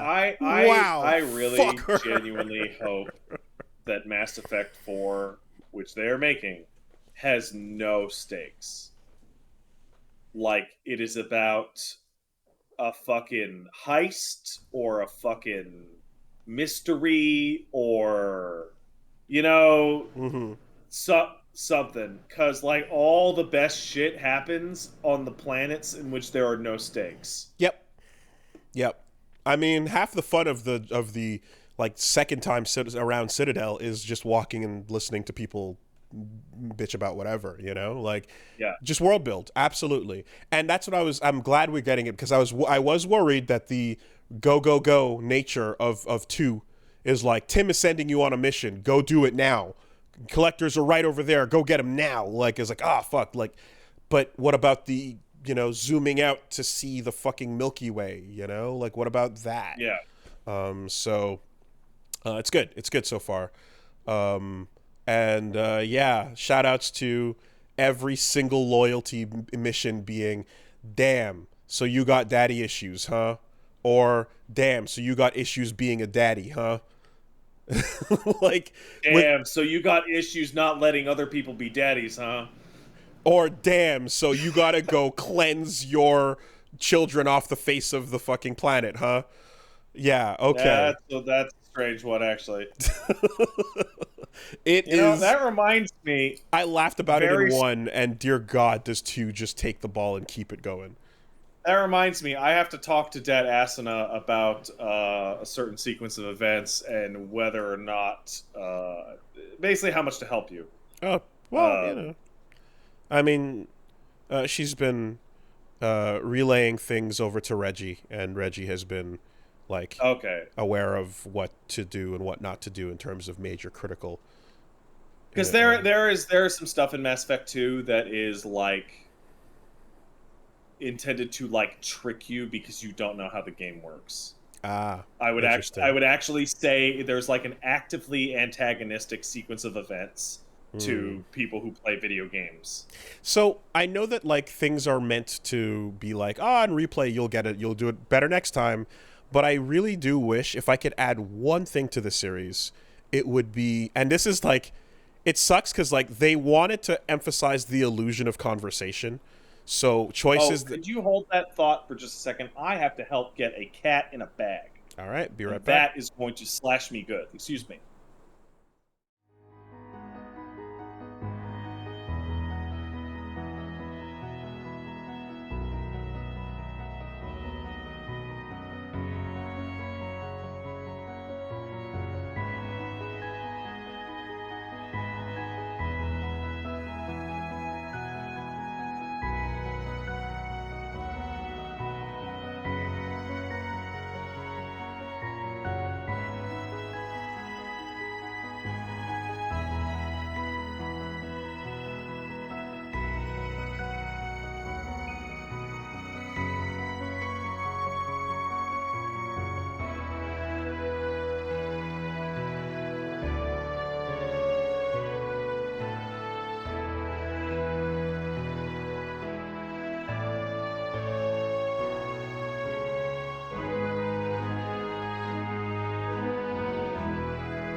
Yes. Okay. So, I was saying that.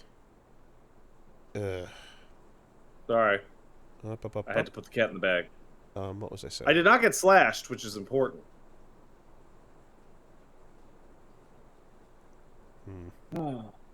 Yeah, I don't know what's. I don't know what the fuck you were gonna say. It was. I cut you off right before it was. Right about you're going to get into the meat of it. Something about the illusion of conversation. Yes.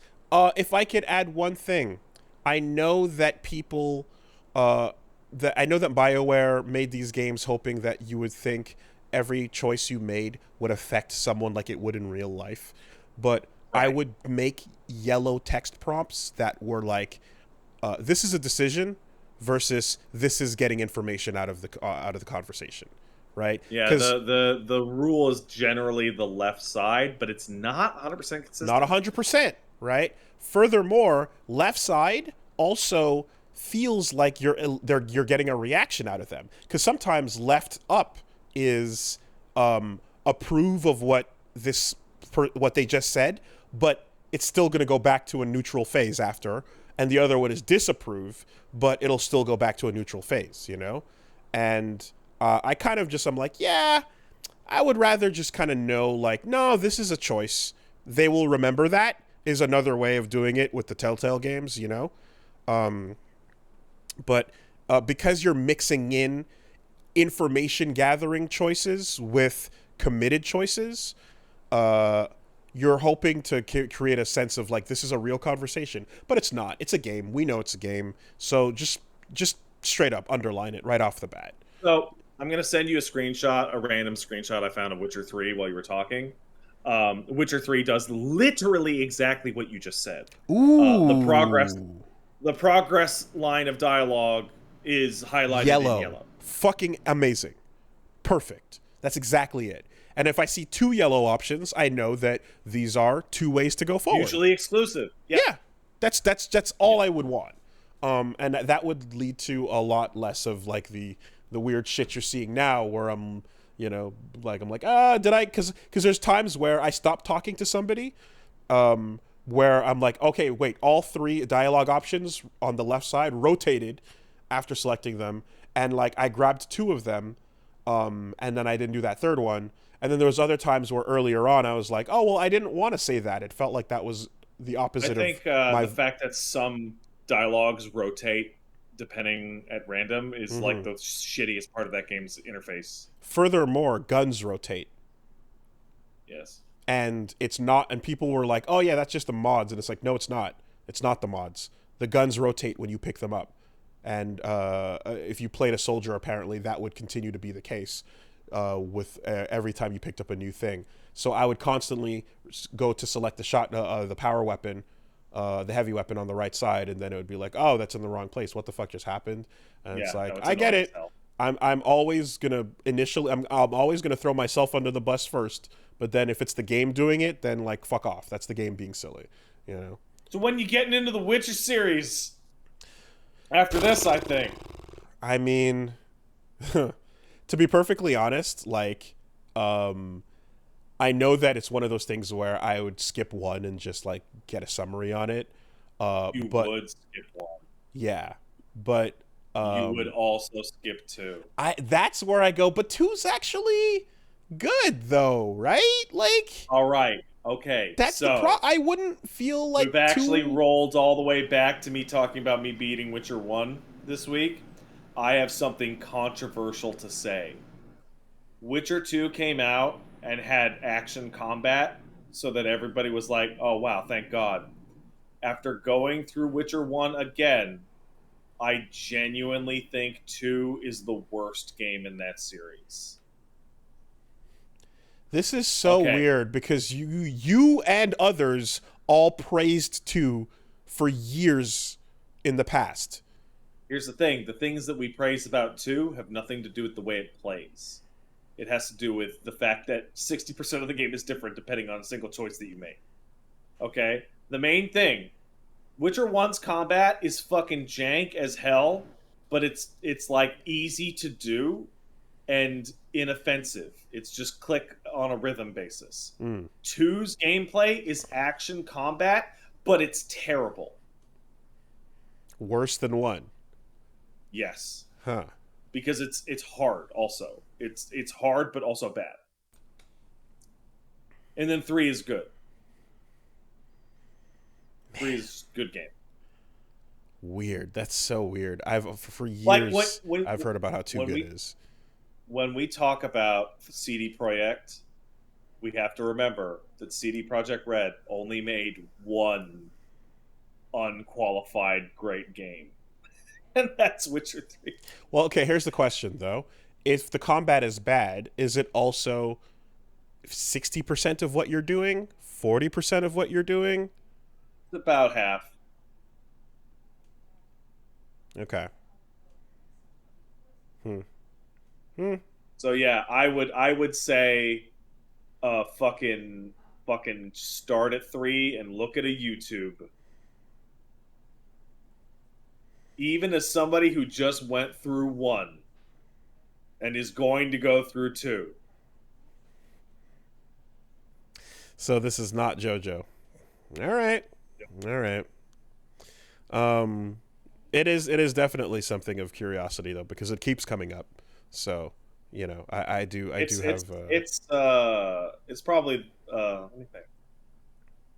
It's sitting next to New Vegas in terms of open world RPG that'll probably stay good forever. mm, and skipping parts is okay. The game assumes you skipped the parts. Shit, Like yeah. if Okay. you're coming in with a new import, somebody comes in and is like, "Hey, dude, what happened with this?" And you go, "I don't remember." They're like, "Okay, all right, marking that down. I'm marking down that you don't remember what happened to these characters that you don't know Mhm. because you didn't play the game." Mhm. Well, I mean, I have done it before. So yeah, sure, that'd be fine. I did it with Nier, for example. You know. Yes, that's a man. What a great example. What a exact, perfect comparison. Because Drakengard games are not worth playing. Mm-hmm. Mm-hmm. They're just not. Mm-hmm. And Nier is there. The good The shit first Nier game. is so good, but you gotta get to it. You gotta get to Yeah. it. Yeah. So, Um. and to be real, I think the majority of people that played Automata are are all skipped as well, right? I think By the way, I would say that. By the way, the carryover from old Nier and the Drakengard games into Automata is approximately the same as Witcher 1 and 2 into Witcher 3. Oh wow. So, huh. Wait. So here's what they do. Drakengard into Automata or Nier into Automata? No, Drakengard and Okay. Okay. Nier Yes. Okay. combined. That's significant enough then. Yeah. Okay, because what they do is like with a lot of character quests, they place you in different geographic locations so that you can go, hey, whatever happened to that guy? And then it checks your old decision and goes, they died, or I don't know. Mm-hmm. Mm-hmm. Mm-hmm. We'll never see them again, regardless. Okay. Um. Yeah, like I'm seeing like just skip to DMC5, but it's like, well, Devil May Cry is about enjoying the coolness and fun of doing combos and fighting fun Yeah. bosses. So if you skip the good games there, you're gonna be just missing out on some really fun, unique encounters, boss fights, and combo things you're gonna do with weapons that you're not necessarily gonna get in the sequel that you jump to. You know, Yeah. like the gameplay is the point, not the what the story was and who you talked to. Okay. Well, anyways, check out Wooly Versus. We got Mass Effect coming. We got Silent Hill. Just about to wrap up on that one. We ran a little bit long, but I think we're pretty much right at the end with that. And this week we're gonna do we're gonna do a Mass Effect 2 stream. We're gonna do Silent Hill, and then I am leaving because we are going out to ComboCon, which is a convention over in Michigan. So shout outs to Hunter, HD Mex. We're gonna go over and basically participate in what is a half tournament, half convention, fun time. If you're out in the area, come say what's up. It's going to be me. Reggie's coming as well. Eyepatch Wolf's going to be there. And Kenny Unruly is going to be there. And we're basically going to just, play some fighting games and just hang out. I'm shocked you're going to go to ComboCon and play fighting games. That's what I hope to do. Hey, let me ask you, does this move the podcast next week? Yes. So I'm going to be flying back on Monday, which means podcast would need to be on a Tuesday. Exactly. Okay, sure. So that's going down. If you're in the area, I think it's South Michigan, so not Detroit area, but like Lansing, sort of, I believe. Yeah. Anyways, come hang out. Should be cool. And we're gonna be doing the dreaded Encounter 2. So me versus Kenny in a couple of fighting games. To follow up on the last one, as well. You got this on lock, obviously, right? I'm pretty sure, but we'll see how it go. Okay. And then, of course, there's, I believe, a Fago tier list event, which I will be trying different flavors of Fago and ranking them, seeing as Fago is sponsoring the event. Oh, yeah? So you're going to an insane clown posse meetup? I don't know that this is going to be a meetup with the family, but I do believe there is an official Fago sponsorship on the official the drink books. of the Dark Carnival. So yes, I'll take a sip and I'll let out a whoop whoop, and I'll bring my hatchet. That's good. All right. So yeah, that's this weekend. The September the 23rd, 24th, and 25th. You can go to @ComboCon on Twitter to get more info. Not to mention sign up for the tourneys if you want to come play. I'm also going to be doing some casuals and shits too, so if you want to feel some hammer loops, come say what's up. And of course that means, no stream till we're back. So it'll be, it's in Mount Pleasant. Thank you. It's in Mount Pleasant, Michigan. Sounds like a nice place. Mm-hmm. They're going to be streaming some of the events too over on Matchstick Melee on Twitch. So that's the deal. And then we'll see you guys the week after. All right. Quick word from our sponsors.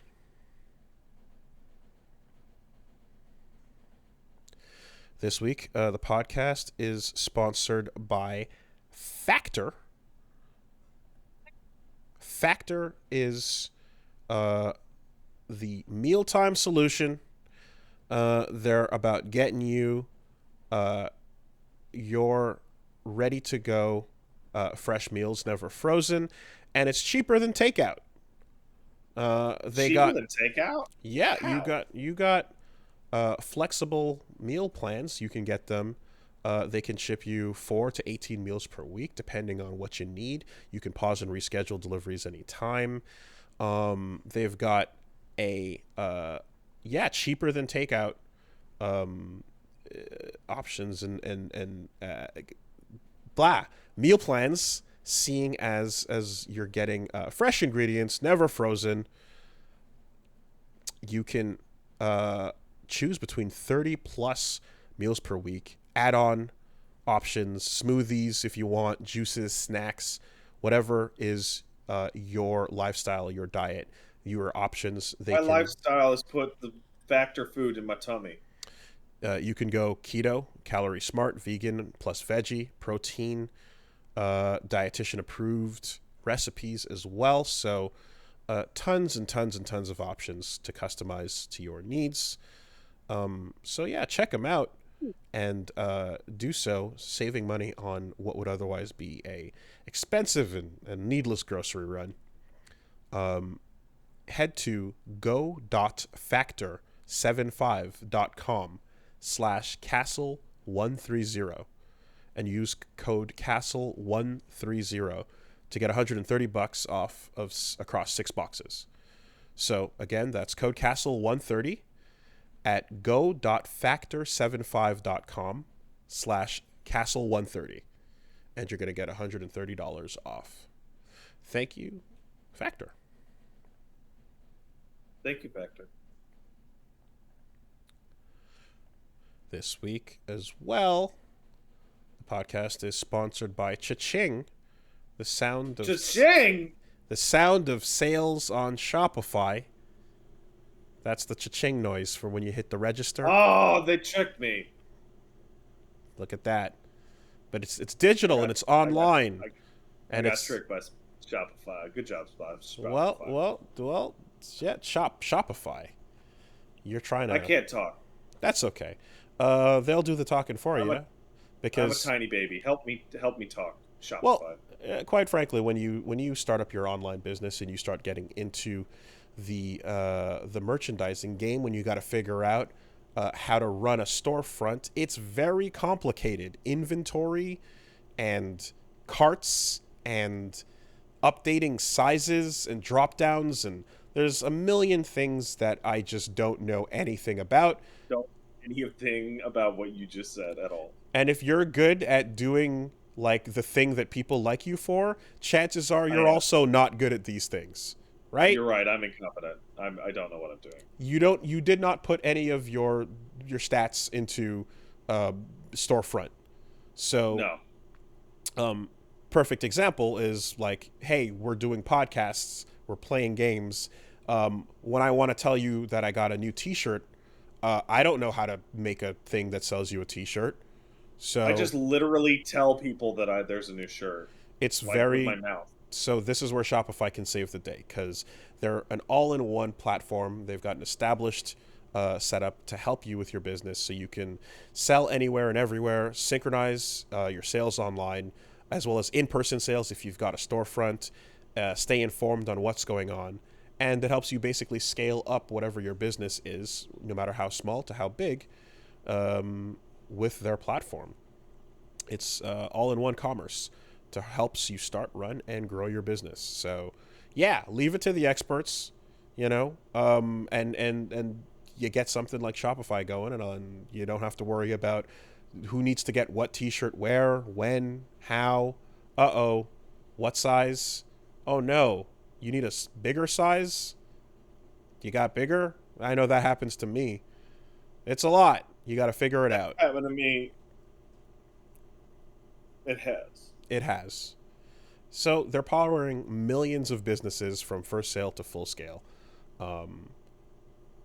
They grow with you, and increase all your possibilities with your business, powered by Shopify. So you want to go to shopify.com/superbeast, all lowercase, and you'll get a free 14-day trial and get access to Shopify's entire suite of features. Grow your business with Shopify today. Again, go to shopify.com/superbeast right now. Shopify.com/superbeast. Thank you, Shopify. Thanks, Shopify. All right. So in the news, there was a whole lot of announcement events for the industry. You had TGS, you had Nintendo Direct, you had State of Play, all of that. So we're just going to round up. All right, let's just roll it down. Do you motherfuckers like to farm? Nintendo, for some reason, and do you want to farm with anime waifus? Yeah. Very important. It's not just farming. It's farming with anime waifus. Also, do you want a logo that is kind of like a serif font, all in white, even spacing and kerning to drop over your title? That Nintendo Direct was strange. It was quite odd. But here's the thing. I do like some farming. I enjoyed playing some Harvest Moon back in the day, and I didn't realize there was a legal battle over that name. There is. That sucks. Or if I did, I forgot about it. So it's no longer Harvest Moon now. Yeah, they have to just call it the Japanese name, which was what was it again? Story of Seasons? Story of Seasons. Yeah. So they announced one of those. And then they also announced Harvestella, another farming game. And then, God, what was the other one? I don't know, but it all just like reeked of like, hey, a lot of these Various devs played a lot of Stardew Valley during the pandemic. You kids like Stardew Valley? I mean, Factorio's not exactly farming, but it's tech. It's farming in a way. It's tech farming. I believe that's the first console port of that game, which is kind of surprising. It hasn't been on anything else, yeah? Nah. Does it not need a mouse? No. Does a mouse not make it way easier? Because Yes. Darkest Dungeon doesn't need a mouse, but fuck you, it does. Yeah. That game is way more clunky. Meanwhile, Darkest Dungeon 2 is like use a controller, stupid. Yeah. Wildly so. Totally. But the port of Darkest Dungeon 1 to the Switch, I didn't like. It felt weird. It was just like it's too mouse dependent. Cycling through like the 30 or 40 selectable things on the screen at any given time. It's infuriating. I was driven away from it. So Legend of Zelda: Tears of the Kingdom, TOTK. Not for you, England. Yes, delayed, of course. You know what's cool? You take the Breath of the Wild thing, which was pretty good, and you add verticality to it. Bam, done. Did it. So floating sky stuff, Skyward Sword floating stuff. Good. Fly. This thing drop. is totally going to tie into Skyward Sword, and we're going to go on a loop. The fucking logo is a loop. You think so? Don't you think that would be I think it. I don't know if they'd commit so hard to something that would like lock the timeline down, though. That if anything, you'd imagine they would like. Yeah, but if you make it a loop, that means all games in the future get to fuck off and not give a shit about the timeline. No, I imagine they're gonna reference it, but not actually hard lock it, because it's better and more profitable that way. You want to imply where the loop is going, but you never want to actually sketch it out. But yeah, so you're gonna be doing a whole lot of skydiving mechanics are back in video games now, which is so funny considering, like, to me, skydiving in video games was MDK. That's it. Right. Yeah. Then Just Cause years later. Right. Then Saints Row. That one mission. Yeah. That one mission for Saints Row. Yeah. And now it's everything. Now it's all battle royales. Yeah. Pikmin 4. That's believe you. Wait, what?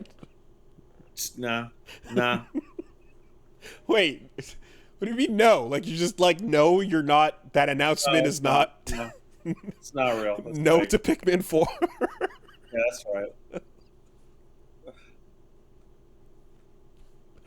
I mean, I understand the like oh, look at Shenmue Online. That game's not real. Like, I get that when that happens. Yeah. No, But they literally came out and they said Pikmin 4. And then they showed it I to don't know, me. man. They said like 4.5 years ago the game was like almost done. I hear Pikmin is super duper fun. I've never played any I of them. also hear that. But it is one of those games that I look at and go, "Wow, what a great game!" You would have to hold a gun on me to play it. Oh yeah, I could get into Pikmin. I never did, but I could. It just came down to like a matter of like never renting it back on the GameCube. You know, when I was playing other stuff, I just happened to never really go and grab that one. Wait, that was right as rentals were dying out, though, here. GameCube was just as we weren't renting games anymore. Videotrons and Microplays were shutting down, scamming you, and going away. They merged. Oh, good old... Yeah. So, like, the GameCube era is right when I started having less access to that shit. Also, I believe that's right around the same time that I found out about a swap disc. Yes, I remember this. Yes, and a bus pass, a swap disc and a bus pass, were two items that they were pretty cool. They were pretty cool things to have, and that meant no time for Pikmin. So I never really got into Pikmin. Those were useful to play imported games. I'll always remember, though, my friend Justin, who was super good at, like, he popped in the PS1 games and then let the loading screen come up, and right in between the brrrr and the doo-doo, he would grab the spinning disc out and put in a different disc and load it up. Nice. And did a manual swap. And That's that was tough like, to do. It was fucking sick, though. He just knew how to do it. Anyway, so yeah, Pikmin is a thing. Fire Emblem NGage. VTuber Fire edition. Emblem. Yeah, sure. Yes. I believe, no, I'm serious. Like, I think the person who drew that character actually has designed some popular VTubers. But Fire Emblem was already kind of leaning that way anyway, you know? Yeah. Like over time, it feels as if like they've been getting closer to VTuber-ish designs, and Three Houses certainly like gave you a plethora to choose from. So why not just go all the way in with the two hair color mode and everything else? Yeah, sure. I feel as if what did we see as well? We saw Just Dance, Octopath Traveler 2. Hooray! Your party members will acknowledge each other's existence. Fae Farm your Fae. Fae. 4-player Fae farming. Kirby. Listen. That's cool. That was a re-release, right? Yep. Dreamland. Return to Dreamland was a very good game that not a lot of people got to because it was just on the Wii, and it never got ported out. So if you didn't play it on the original Wii, then you didn't get a chance at it. Yeah. I had a real who gives a fuck about any of that shit, even the stuff that I care about. They announced they're going to do a fucking remake of Front Mission 3 for the Switch. That was the pop. I just about broke my fucking monitor and microphone. That was the pop. That was super cool because they dropped that they were going to do 1, and you're like, cool, 1. And then they're like, also, we're doing 1 and 2, and you're like, oh, you sons of bitches. Okay. Good, great. And then also we're just doing it. We're doing it all. If 3 has voice acting, I will be astonished. There is so much dialogue in that. So this is like what I believe we're looking at, because 3 was the weird one that 1 got re-released multiple times and so did 2. We're probably going to see 4 come to the Switch and 5 get localized for the Switch. Mm-hmm. And the thing with 5 was, it was such a bummer because 3 was 3, 4, 5 were 3 and 4 were the only ones that came out in English.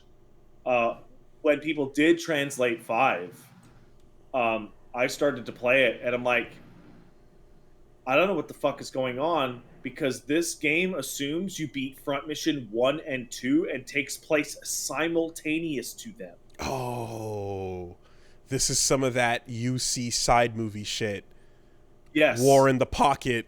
Yeah, and it's going on like, here's what was really going on behind the scenes in Front Mission 1 and 2. And I'm like, I'm playing it, I'm like, I played 3. I don't know what the fuck is happening. I don't know what the fuck is happening. I mean, I assume that it's gonna be fucking awesome regardless. I don't know if there's an internet in that one, or was that... I think that might be a 3 only feature. Okay. Well, this is what I'll say is, like, if you want to revitalize a franchise and get a new group of people excited about it so that you can make new games, this is how you fucking do it, man. You just take the good shit and you go, here it is, you can play it now, we made it better. And then, you know, when you've established like these quality ass games that are going to now have people play them and go, oh my god, these are amazing, can we get more? And it's like, yes, now we can bring Front Mission back, you know? I mean, I know that there's that spin-off game that's like... Oh, how about that? That's the... that's not quite exactly the mainline thing. But dude, I'm looking at the Front Mission 1 remake footage again, and it looks way better than like Front Mission 4. Oh man, come on. yeah, This is a good series. no, This is like legitimately one of the greatest of this genre, and like no one's played any of them. Yeah, no. This is a fucking. I was. It's the fastest I've been sold on something in with such limited exposure. Back from that Mecha Week thing, from a that 1 hour look at it, I was just like, this is.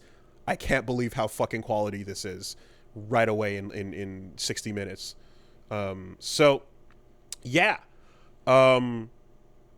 Prepare to hear a whole lot about Front Mission. That's cool that there's 3 of them coming back now, and that third one especially is what we were waiting to hear.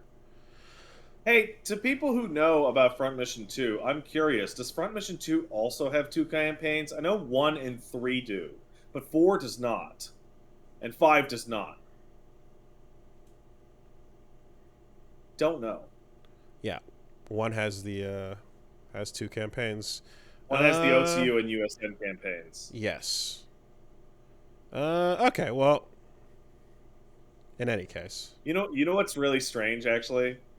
Like, so the Octopath thing is happening. So Octopath 2 is actually coming out on PC. It's pseudo simultaneous to the Switch. I think it is simultaneous. But it became very clear that, like, oh, the guys who do Octopath and Live Alive, those games come to PC later, right? All that has to happen is Front Mission the first comes out on PC, and then it's like, just wait for the PC version of 3.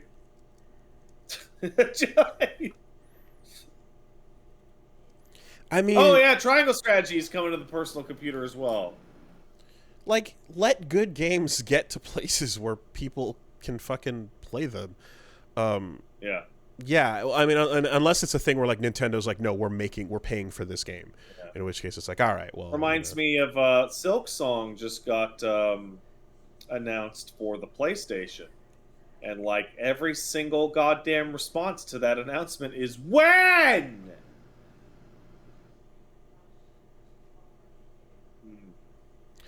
Front Mission 2 features alternating scenarios between the game's 3 main characters, eventually climaxing together. Gross. So, they also announced IB, the art gallery 2D exploration wandering thing.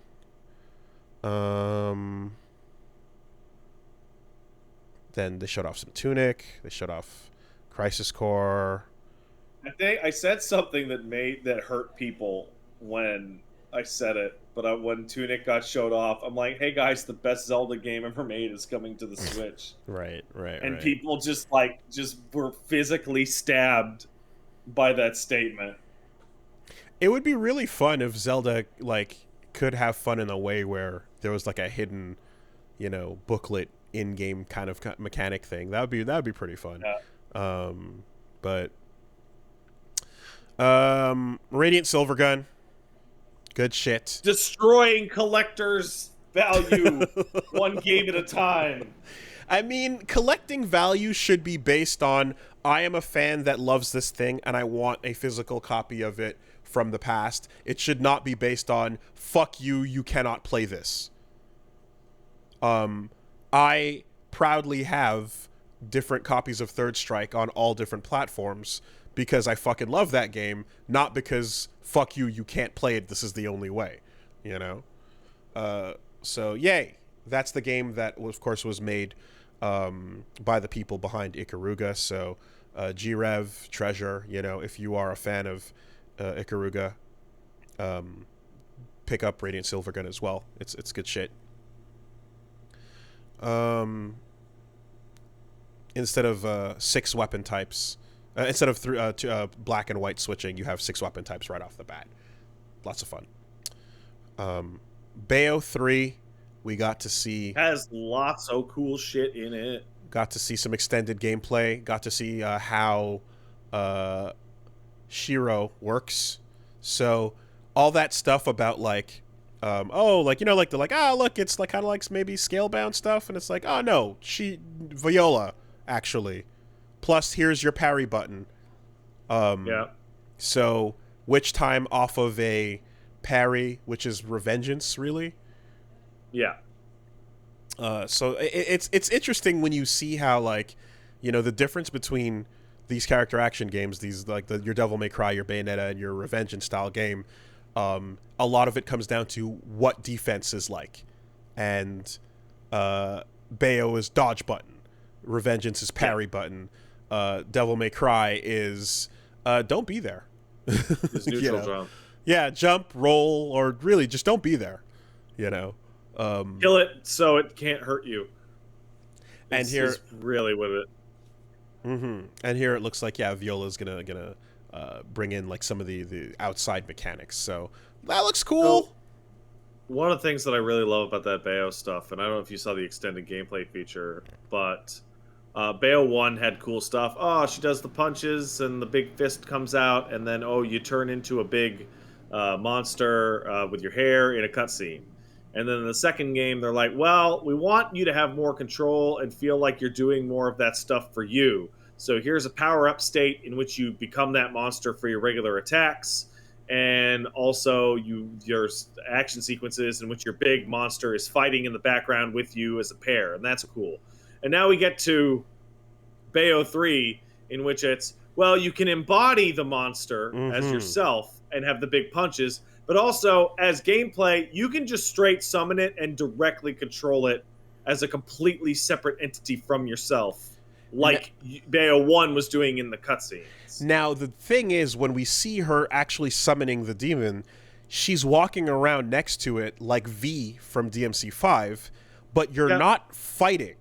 You're walking around, but you're not seeing her have to deal with shit that is, like, attacking. And they actually go in to say, it's like, be careful, shit can still attack you. So, don't get fucking killed when you're doing your big fancy thing. It's almost like Astral Chain would have helped out a lot to have this two-control character system going a boot. Right. Yes, so that's pretty interesting.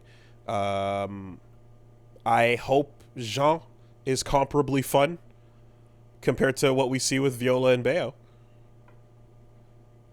Probably just be a palette swap again. Yeah.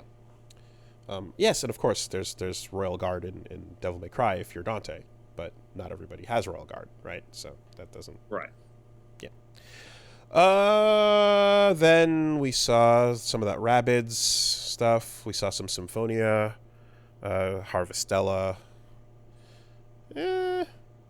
Reggie got real hype for Theater Rhythm. Yeah, dude, that game has...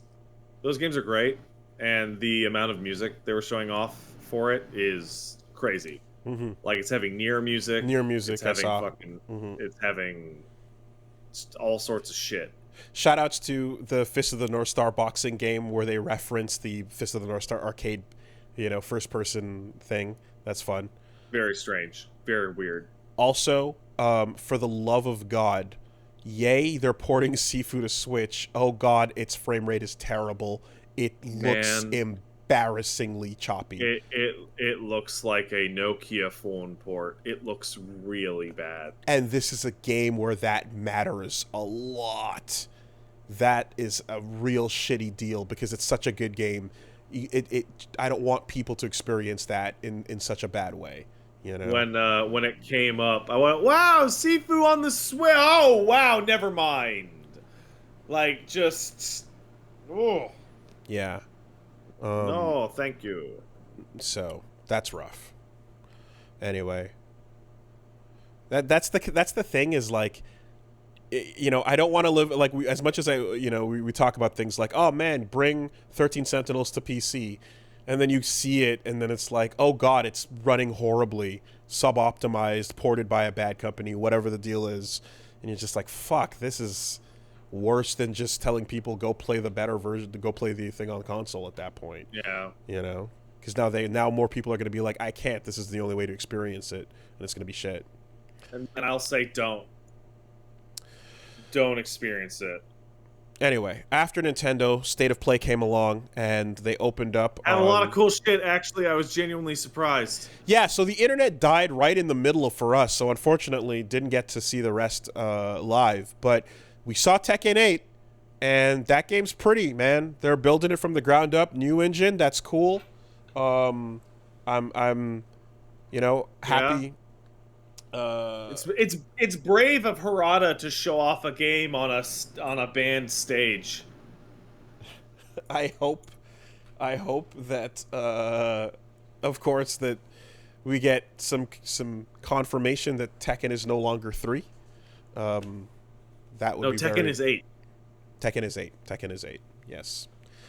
That's what matters. But it's a new engine, a new thing. Looks like there's going to be the return of okay, so you saw like a Rage Drive in that, or a Rage Art rather.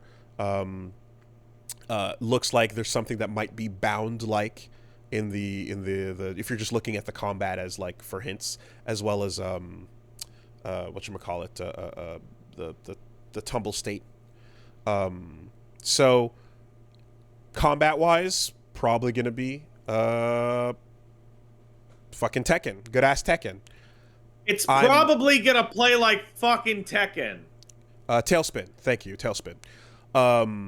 The story is, of course, going to continue from where the last left off, so it's going into the Jin Kazuya conclusion, and how Heihachi comes back to life. Yes. So if this is going to be the end of the Mishima arc, then like sure, that'll be the wrap up. Maybe it won't. I don't know, but I will say that like okay.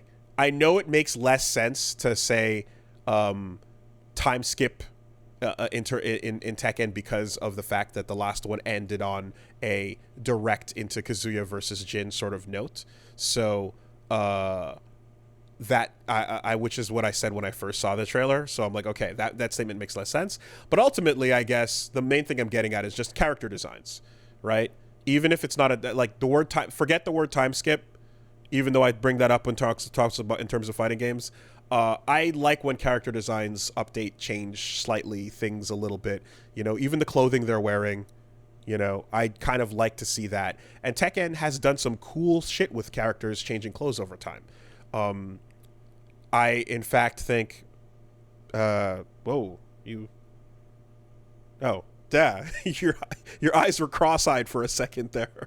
Sorry, it's like you never noticed that. No, well, can you do it on purpose? Oh my God, what? Absolutely, I can do it on purpose. Jesus Christ, I've never seen that. What the fuck? Oh, that's scary. Okay. Yeah, no, I've had that since I was a baby. Okay. Wow, I'm kind of shocked you never noticed. That is like a dead stare. Like, wow. Okay. Yeah, no. Damn. Okay. I'm a little sleepy, so it's coming out a little more often. But I can focus and straight ahead if that makes you feel more comfortable. Does that before you get tired, it happens by itself? Yeah. So I have a lazy eye that I can luckily completely control 100%. And my natural state is in fact to not have the lazy eye. But if I allow my eye to completely relax, it drifts off a little bit. Whoa. My mother asked my pediatrician, hey, the kid's got like a lazy eye. Should we like give him an eye patch or something? Well, and the pediatrician said, don't worry about it. It'll fix itself. That was wrong. Okay. It did not fix itself. But luckily, it's very minor. So it's not actually a problem. I'm not googly eyeing all the time. No. But I can't. I remember being in elementary school and being like, hey, guys, how long can you double your vision for? And everyone's like, what? I can't double my vision at all. I'm like, what? What are you talking about? I can give myself 2 hands just like this. Oh, Jesus. Okay. Okay, well, you're not having a stroke live on stream, so good. Because, that you know. Or that I know. I appreciate the concern. So yeah, the character designs updating over across titles has been something Tekken's been pretty cool at, alongside KOF. And I was kind of hoping for something in that regard, but what we kind of have is like, well, that's Kazuya, that's Jin, and this is a very pretty version of them. Jin's wearing his orange pants again. And if anything, the fact that he can control the Devil Gene, thing, and use it with the wing and such, and not have the full-on thing take over is like his growth. But yeah, I think that if you kind of show off the two new characters, it'd be cool to have just a little something design-wise, Anyway, I agree. What the fuck came right after that? They went into some Star Wars shit. Oh man. And whatever. Whatever. Yakuza Ishin coming back. No. Like a Dragon Ishin. There you go. Excuse me. So I really gotta say, finally, thank God we're not calling it the Yakuza series anymore, because that name was always like blunt and terrible. Like a Dragon is way cooler. Also, Like a Dragon is not... Because the thing is, Like a Dragon could have been the new character, new role, new game style name moniker. But now they're confirming, no, we're replacing the word Yakuza from here on out. Yeah, it's gone. Great. So, Like a Dragon Ishin coming to you courtesy of Ghosts of Tsushima. I don't know if you saw that. The gun play and mechanic stuff? So Ishin came out many years ago, and people have been going, please give us Kenzan, give us Ishin. And they're like, I don't know, guys. A modern game like this is one thing, but we really don't think the Western audience would like a game that takes place in old-timey Japan. So then they looked at Ghost of Tsushima and went, oh, I guess people do like games that take place in old-timey Japan. Well, okay, here's the game in old-timey Japan. Yeah, so the aesthetic difference between Nintendo Direct, where it's like, you guys like anime farming, and Sony is like, yo, fucking samurais. Y'all love that samurai shit, right? Here. Yeah. And then, as cool as that was, you follow it up with, what have Team Ninja been up to? Rise of the Ronin looks fucking awesome. Rise of the Ronin is the game that I wished Neo was. Okay.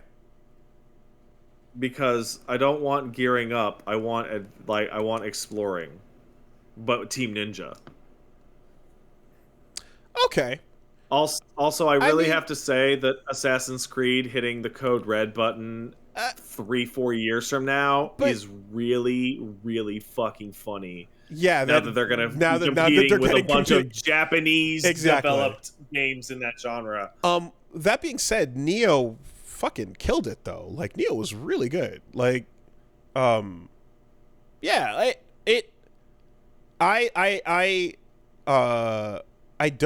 was hearing something about how Team Ninja has two teams. There's the Neo team, and then there's the like Strangers of Paradise team, or something to that effect. I don't know if this is just bullshit or not. Probably.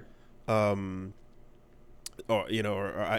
that before Strangers of Paradise, they were working on what was right before that?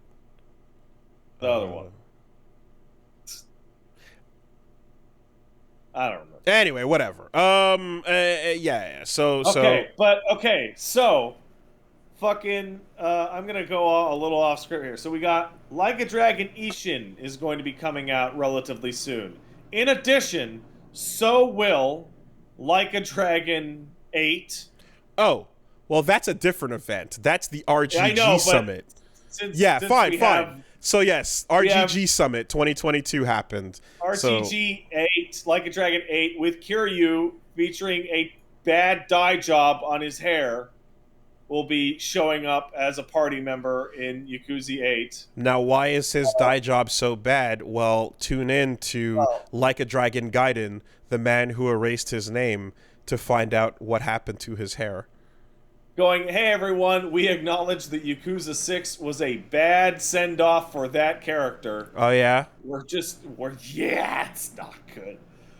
So we're just gonna fucking say yoinks and just bring him right on back for 1 or 2 or 3 or 4 or 5 more jobs." More. Yeah.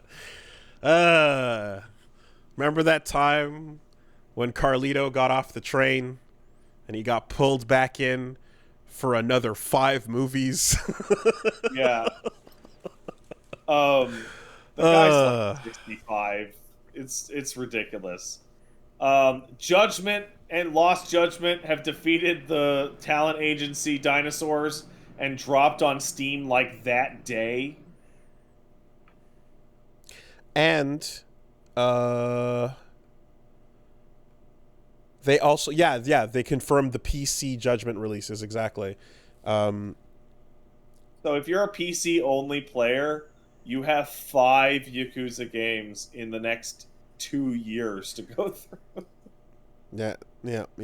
I mean, That's not possible. It's pretty cool that there's enough like news for them to have their own summit event. Yeah. So that's interesting. They've had those events in the past, and literally all they have to do is just show up and have a new number, and people go crazy. Yes. All right, back to Sony. Then what did we have? We had a couple other games they announced, including they showed off the God of War controller, and I'm like, okay, but it's not even the fancy new controller. Will it will exactly? If it's not the Pro, then I just don't want it to break as easy, man. I hate the fact that I already have 2 broken ones. That sucks. So please make the controller better. I don't like this Generation 1 shit we're going through, where you got to figure out how to make it actually, sturdy. People are pointing out that the CEO of Johnny's, the talent agency, literally fucking died. And that's why the games are on. Years ago. And that's why it's happening. Yeah. Jesus Christ. And just like that, all the photoshopped gray block faces are now becoming clear. The magazine covers can be seen once again. It's crazy. And then they showed off the God of War trailer at the end, of course, which looks awesome. Hey, it looks good. Very cool. Very, very happy to see. That's a case where, unlike Finn, it's great that Atreus' voice is getting deeper. Yeah, it's good. Atreus going through puberty and and hearing him grow in that role is awesome. Like, that's exactly appropriate for this ongoing thing. Also, I watched that trailer a couple times, and I'm like, oh, are they literally showing, like, the people at home how you're going to beat Thor in this trailer? Because, I mean, you were there with God of War 1, right? Mm-hmm. So Kratos has his axe that he recalls. Do you remember what he does to recall it? Nothing. Nothing. He just wants it. He just wants it back. It's just Thor, yeah. Right? Yeah. Thor has to snap his fingers to bring the hammer back. Okay. I didn't read that moment that deeply. When they do the clash and then he pulls the hammer back, he snaps his fingers to pull it back. Which is interesting because, like, Kratos is doing what MCU Thor does. Right. And Thor, in this case, I guess, adds an extra step to it. Yeah, okay. That could be a thing. Right. And what did they show off? Yeah, so the VR2, they showed off Demio and what that's all going to be.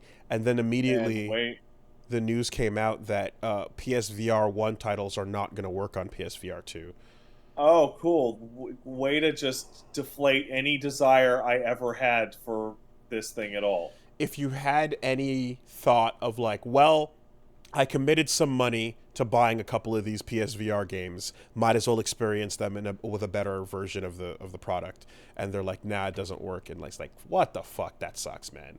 I understand that VR is very finicky and that development has to be very precise on each headset, and you can't just easily port something over. There's a lot of work that goes into like making it I work on mean, each thing. the But PC VR platforms that have different types of tracking do it just fine. but in this case, when you have a platform that like was half supported, people already bought games for it, and like you want to roll forward and incentivize people to pick it up, that would have been a big one. Is yeah, I've already got a library of great PSVR games I never really put enough time into. Now I can't. Fuck that. That sucks, man. Commit to this expensive thing again, and it'll whatever you play on it'll just gonna be exclusive to that. So yeah, fucking, I don't know. Like maybe not. You know, I think in the end I'm probably gonna get. I can probably see myself getting like one, like final really good VR system, because I realize that I'm like, this is gonna serve a purpose utility wise that I'm just not gonna use it that often. Yeah, I'm so disinterested in VR. I mean, it works for my VTuber rig. That's the best uses I'm getting out of it. But in a lot of The cases, next time I'm interested in VR is going to be when they go no cables. well, that's what I was gonna say. Like, put the glasses on, and access a giant library. Here you go. Like, yeah, okay, that's when you'll get me. But or if unless something amazing is you know is always a possibility. But this backwards compatibility news fucking sucks. And for people that are like, I have a curiosity, and like if it's something channel related, it's like, oh, maybe I can check that out for a video or something. If you're trying to casually convince people to like invest in that, that's crazy to do. Because those games are not like discounted. There's just some full ass priced games. So anyway, then we got to see well whatever, some PlayStation Stars loyalty program, yada yada. But it was just hilarious because I saw Grace Chan pop up and my brain unlocked a 15-year-old meme, or whatever the time frame it's been. A 1,000-year-old meme of like Grace Chen time. Are we talking about Chen gonna update the blog GCT? And then I realized, I'm like, oh my god, like who's that for? That's for nobody and nothing. Back in the day when Japan would update the PSN store, it would always update like clockwork on the given day schedule. And then when the US store got updated, it was when Grace Chen had her coffee, got to work, hit the blog, and updated it. Felt like it. Whenever she got around to it, after she pulled into the office. And thus the PSN store in the US would get updated on Grace Chen time. Yeah, I remember. There's the meme. That's it. Oh, good old days. So Stellar Blade looked like one of those shiny. Which one is that? That was the one with the ass? Project Eve. That one had the ass, but there's okay. Two of them had the ass, but that one had That's the ass. I'm thinking of. And then it was one of the games that, like, it looked like one of those games that you would say is a gacha trap, fake MMO, Twitter bait game. Yes. It looked like one of those. But it looks pretty cool, and it's a Korean studio, Shift Up. Seems very heavy on the cinematic lighting, and high octane action. But if the combat's real, then that's real. We'll see. And then right before that was Sin Duality. The game that thing looks more interesting to me because it's got a robot. The robot looks really cool, and then there's the floating waifu around you who's got to be there because a Peel character must exist. Yes. But I see the robot attacking the dinosaurs, and I'm like, yeah. Show me more about this robot, though. And then it goes into like that kind of. There's a camera view that I love when it goes into like Armored Core / it's like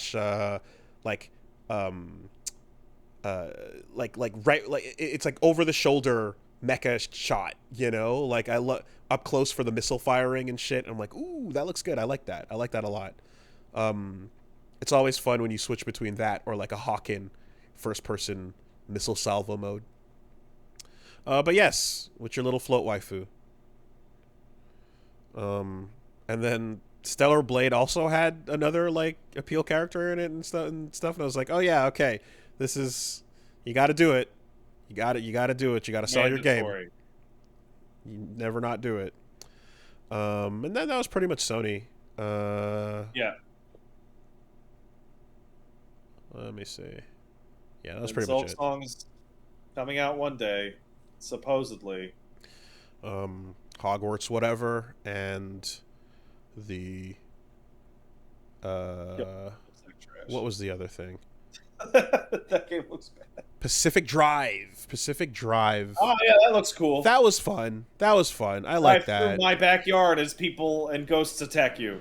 Well, it was funny because my brain was waiting for the reveal of like a character and or a setting like into like who you're meeting, and it's like, oh no, they're not driving to people or things. It's a driving game with crazy shit happening. Yeah, man. And I realized that I'm like, great thing that a lot of games don't do, which is a gun was not in that trailer, and I'm like, oh yay, there was not a gun in that trailer. I realized when a trailer starts with like someone getting into a car, my brain treats that car as a transition, right? A car is a liminal object. It's meant to carry you to another location where the real content begins. So I'm waiting, and then it's like, oh no, this is the content. Right. Okay, cool. Interesting. Content is driving in the car. Yeah, that looked fun. And Firewatch style visual vibes.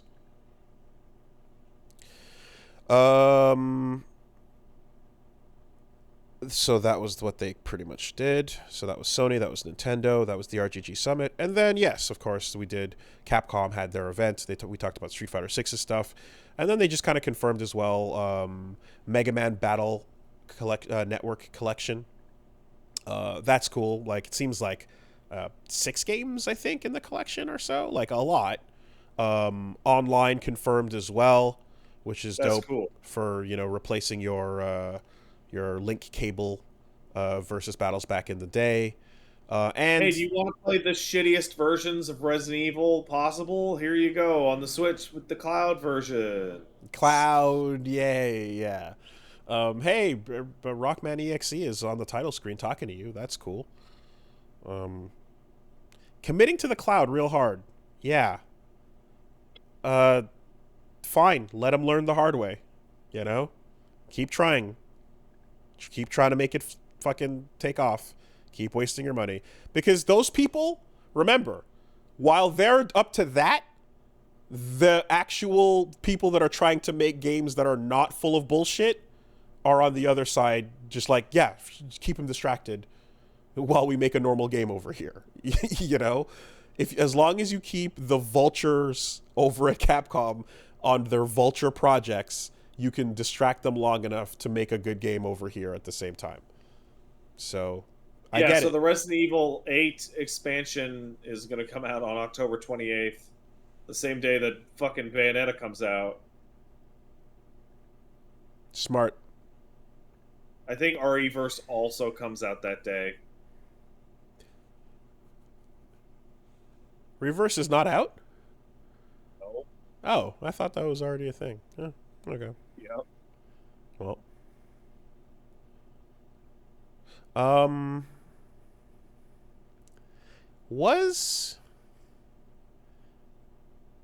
Hold on a second.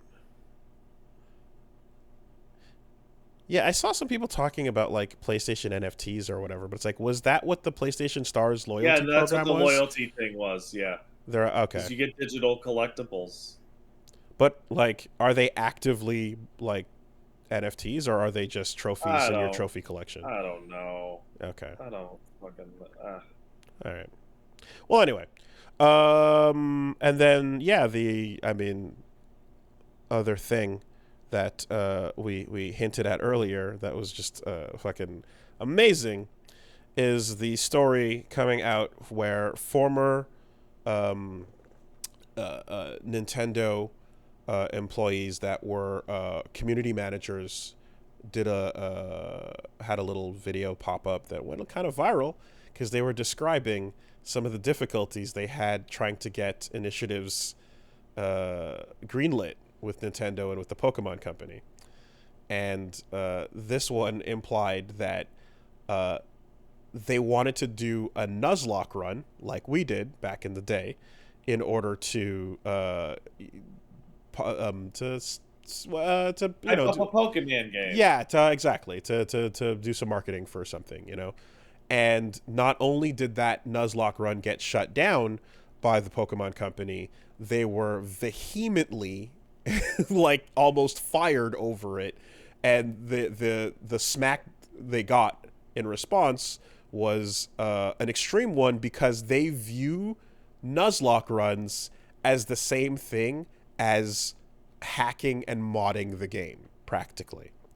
But Wooly, the guy who runs Cerebi.net, spoke to someone at the Pokemon Company, and they said that never happened. Yes, well, Joe Merrick did say that Nintendo, or rather the Pokemon Company, says officially that they have not cut people for running Nuzlockes, and they don't care as long as you follow the confines of what's possible in the game. But the difference is that Cerebi.net guy is relating a public-facing message, whereas these were employees working behind the scenes getting a closed-door meeting smackdown for proposing something. Yeah, no, like it's absurd. And also he called them liars, which is not classy. Like, even if these two had been fired for trying to get a Nuzlocke, they would have actually been laid off because they weren't a good fit for the company. Wink. Like, here's a story about something that happened behind the scenes in closed door meetings. Yeah, but here's the official response from the company line that says, no, that didn't happen. Okay. You know. Anyway, so just in case anybody doesn't know, the reason why this is nuts is because a Nuzlocke run of Pokemon, I did one back in the day, which was basically, it's playing the game on a hard mode, but you're not modding. Set of rules. Exactly. You're not modding the game in any way. You're just choosing to do things yourself, which include when a Pokemon faints, you consider that it's dead forever. So you can't revive anything. You must release it after the fight. And if you happen to faint, then the run is over because you died, essentially. And then there's other little things like you have to catch and can only catch the first Pokemon you run into in a given area when you walk into that new zone. So you're putting an informal rule set on the game that is not about modding it in any way, shape, or form. It's just you in your own mind, you know? So the idea that they're so out of touch and insane that they would get angry at their community managers for proposing something that has been a very fun community-based thing. You know, being in touch with the community is what a community manager should do, right? This is what you're paying them to do. And the community Stop it! The community run rule set that they decided that they wanted to push, getting yelled at over that, is so insane. So now we're getting the hilarity of memes because when you break it down, it's like the moment you choose not to revive a Pokemon that faints in your party, and it's just people going, it's like people for like the Pokemon Company gets so angry. How dare you not revive your Pokemon? You know, devastated. Walter White falls to the ground. Like, oh no! Don't choose to release them after that. Don't play the game the way you want to. You're not allowed. Fuck house rules. Nintendo's a cool company. Hey, can we do something cool? No! Don't you dare do something cool. Yeah, I mean, just anyway, the idea of fucking them being that out of touch is the most on point, true, and believable story I've ever heard. It's so on the nose for the type of decisions that they make and the type of people that don't understand who's playing these games, why, what they like, or what they're in touch with, you know. Now I heard that part of this might be speed runs are the same as stealing the game. I can't wait for it. Like Milton Bradley, when you have a buyback rule in Monopoly, just SWAT team bursting through the skylights, guns blazing, punch out grandmas, seize the board. Parker Brothers SWAT team breaking into your house. How dare you? How dare you?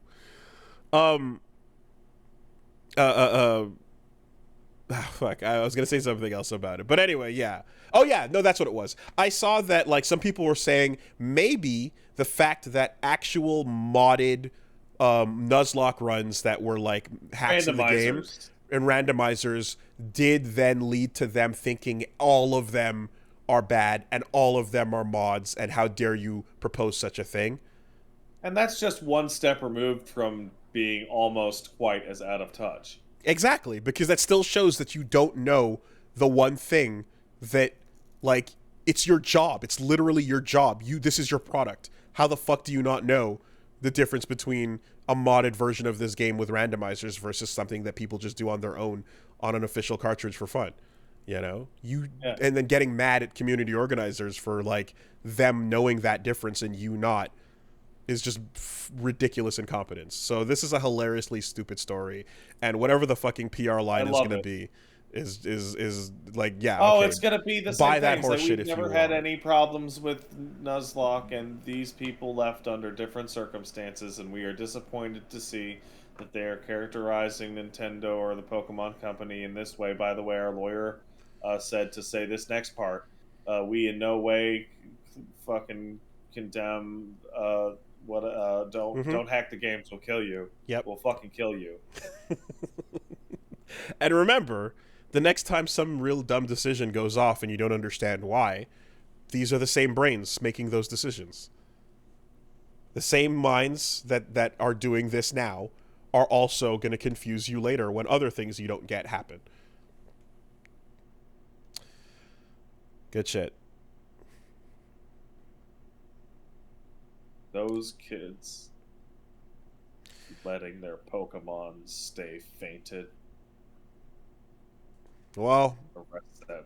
That's how it starts. And next thing you know, they're breaking into Rockstar and leaking footage. Yeah, so somebody at Rockstar on their internal security division did not do the best job protecting their network, and a bad actor got into their internal network and just took a bunch of shit. Tons of videos of the Grand Theft Auto 6 that is clearly very early in development, as well as, much more interestingly, a bunch of their internal code for the game, which has already been sold to probably a criminal enterprise to make cheats with when that game comes out. So, as much as like it's like, oh shit, it's footage of the new game, cool, hey, look at that. The part where source code gets out is like, ooh, that's real bad for a company. Yeah, that's actually damaging. Also, so not enough people are talking about this other one. Diablo 4 also got leaked in a very similar way. Oh yeah? Yeah, and the thing that's big about the Diablo 4 news is that it is a microtransaction shithole, just like everyone expected. Mm-hmm. There's just oodles and oodles and oodles of just like, would you like a horsey skin? Would you like a fancy hat? So they learned nothing then. Well, okay. They learned that Diablo Immortal made them a bunch of money. Yeah, Diablo 4 is going to come out, and the review will be literally just play your already existing copy of Diablo 3 or Path of Exile. Man. So what I think yeah, like what the one thing I did see was just like there was like a diner robbery scene or something to that effect. That was a Oh, there was a lot of stuff, and the game looks really early, but people don't know what early games look like.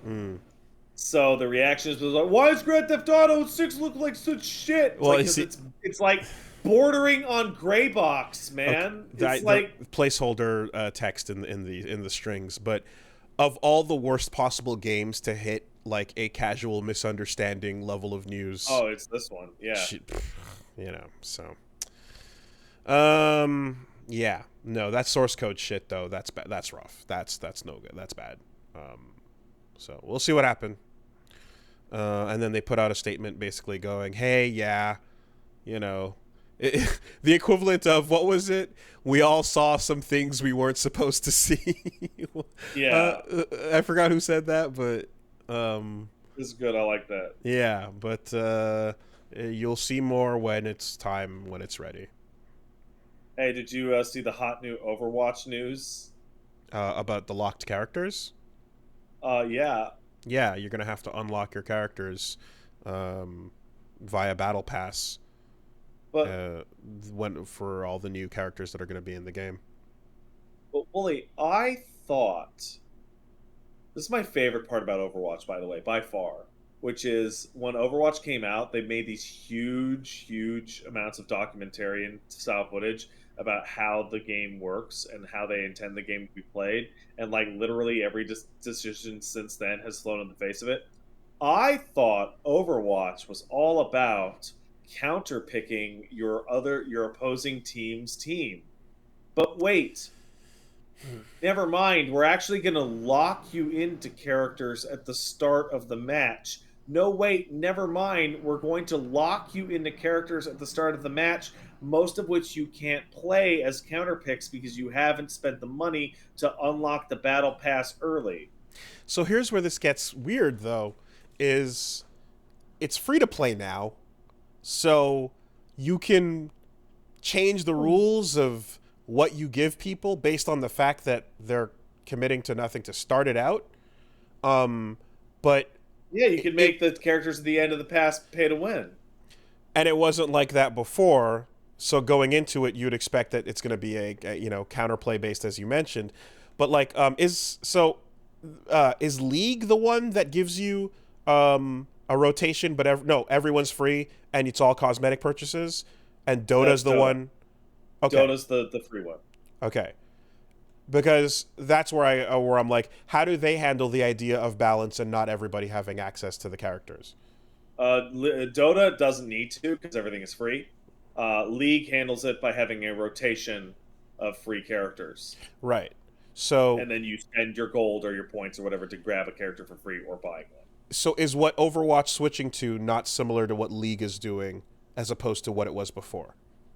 No, it's you get some characters to start, and then you fucking.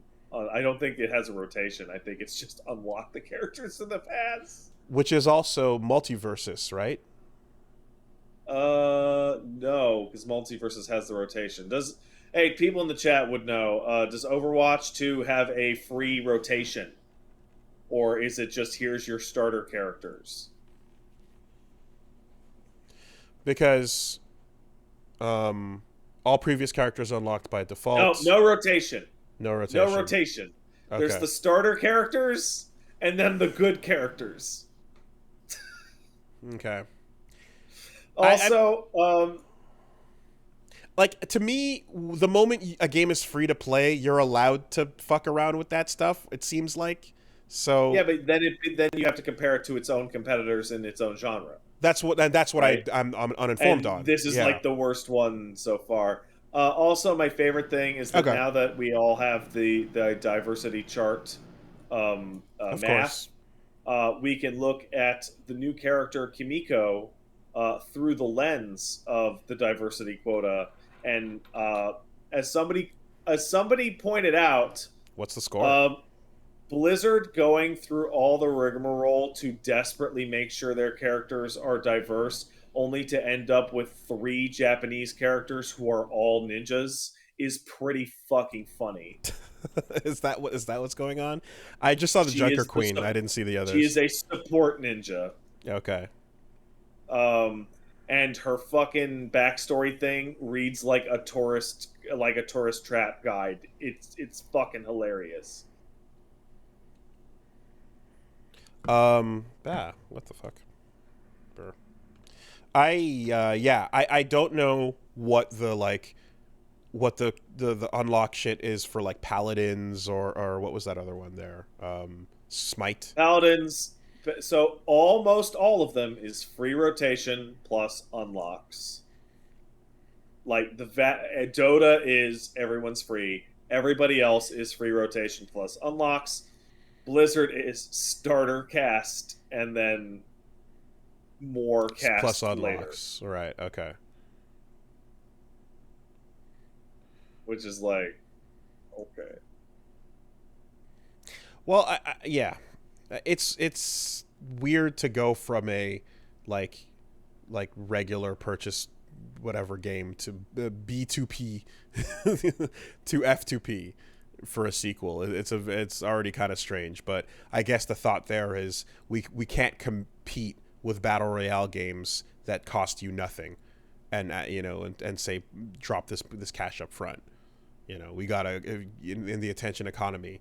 It's got to be about like getting as many people to come in, and be like low level free players, right? That's what we want fighting games to do, certainly. So that's the idea. I fully expect the tier list to logarithmically go down that fucking pass. Let's see how long it takes before they do decide to be like, okay, actually, here's a rotation, or here's some demo weekend or some shit to go down. Because did I read correctly that this game comes out in 2 days? Yes, it came.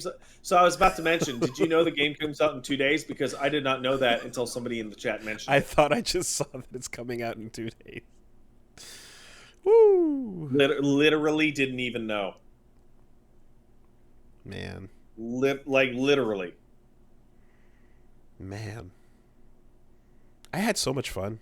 I used to really enjoy it. I had so much fun with the very first version of Overwatch.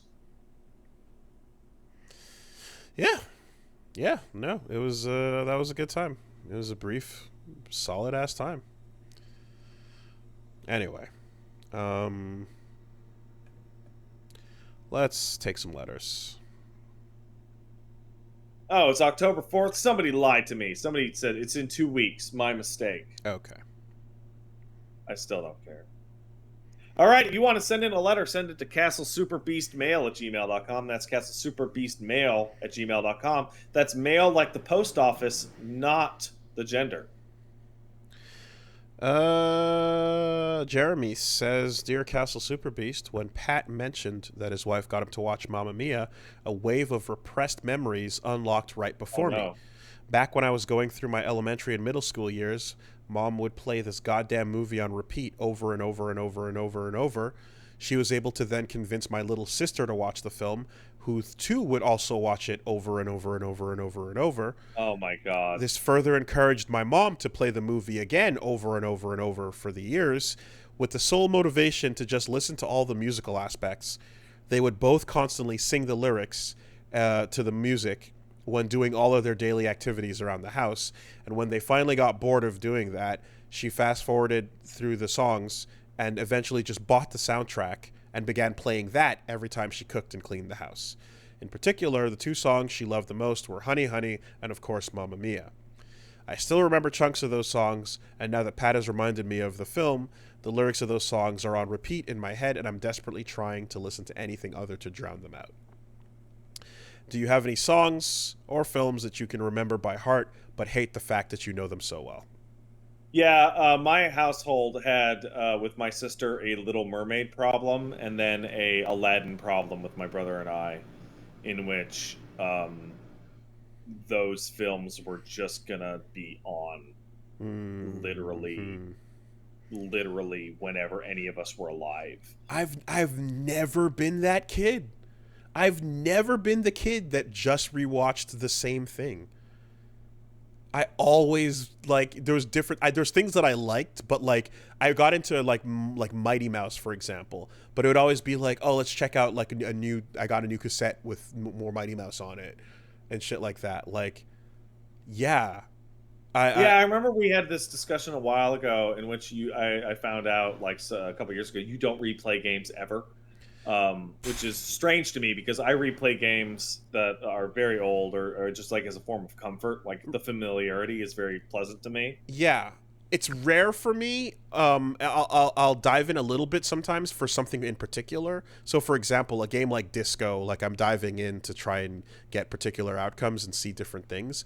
But like I feel as if I have one life to live. I have very precious little free time in it to do things. And when I am doing those things, if I'm replaying something that I like, that I know I like, I could be playing something else that is really good that I don't know about, of which this job has led me to discover how many things I don't know about. So every single time there's a, Wooly doesn't know about X or Y thing, it's a moment of like, well, I could be replaying a thing that I love, or I could be expanding my horizons, you know?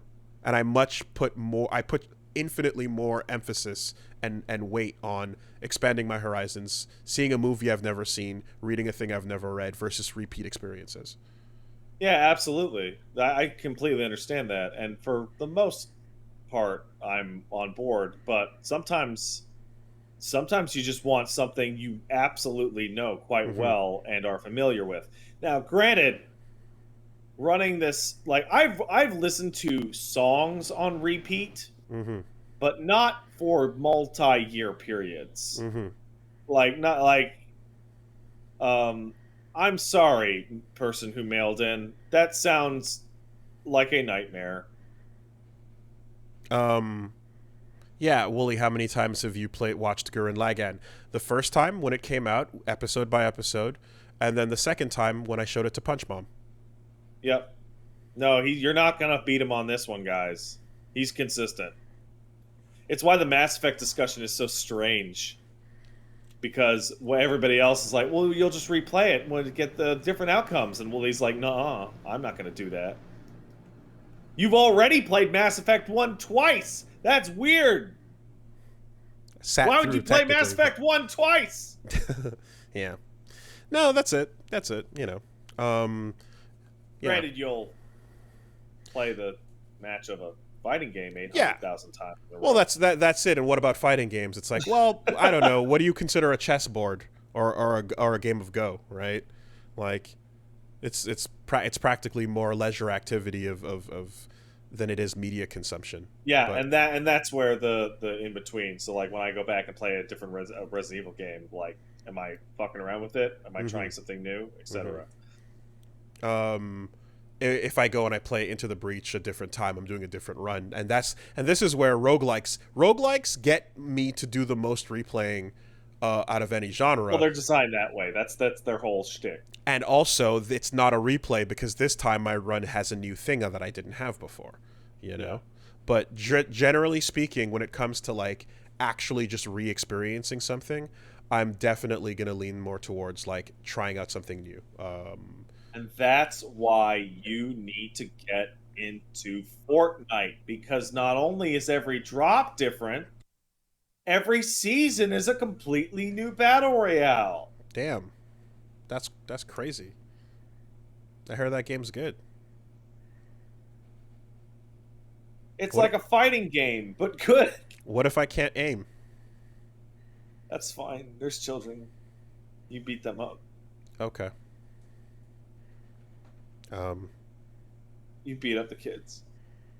Last night, I killed 3 people in a row, going from a stone cold stunner, off the top of a building, into an Irish whip, into 100 hand slap, into Nice. a second 100 hand slap, into an activation, and then a super. So, can I do anything like that?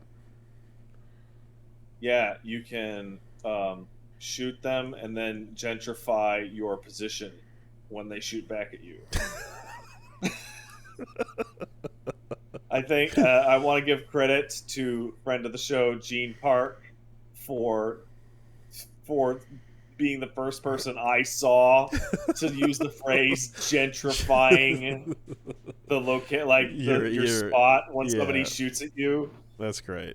That's great. Oh, it's great. All right, we got one over here from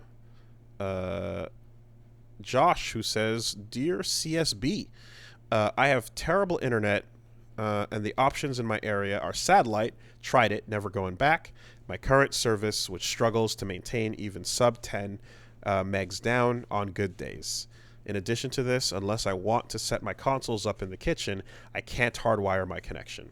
The problem is, I love fighting games, but due to my circumstances, I rarely attempt to play online because I know how frustrating fighting me would be, and when your connection is as bad as mine, it's difficult to even learn from my losses.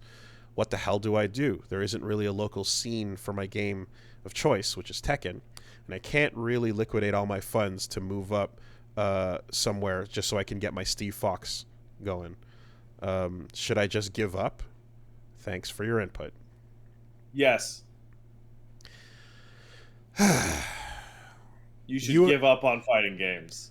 Yeah, so you've got one of those worst case scenarios where, like, there's very little you can do. You're in a fucked place, and unfortunately, it's a genre that requires you to be proxy to either a local scene or have decent internet, because it involves other people, right? It's a genre that requires other people. It doesn't work on its own. So if you can't get to other people through the internet and you can't get to them in person, it's difficult. I don't know. I mean, the only other possibility I can think of would be, and this is like just it's a Hail Mary, but like if you hit up a Discord group online, and or if you could find somebody that was actually in your area that you could play with locally, that might be fun.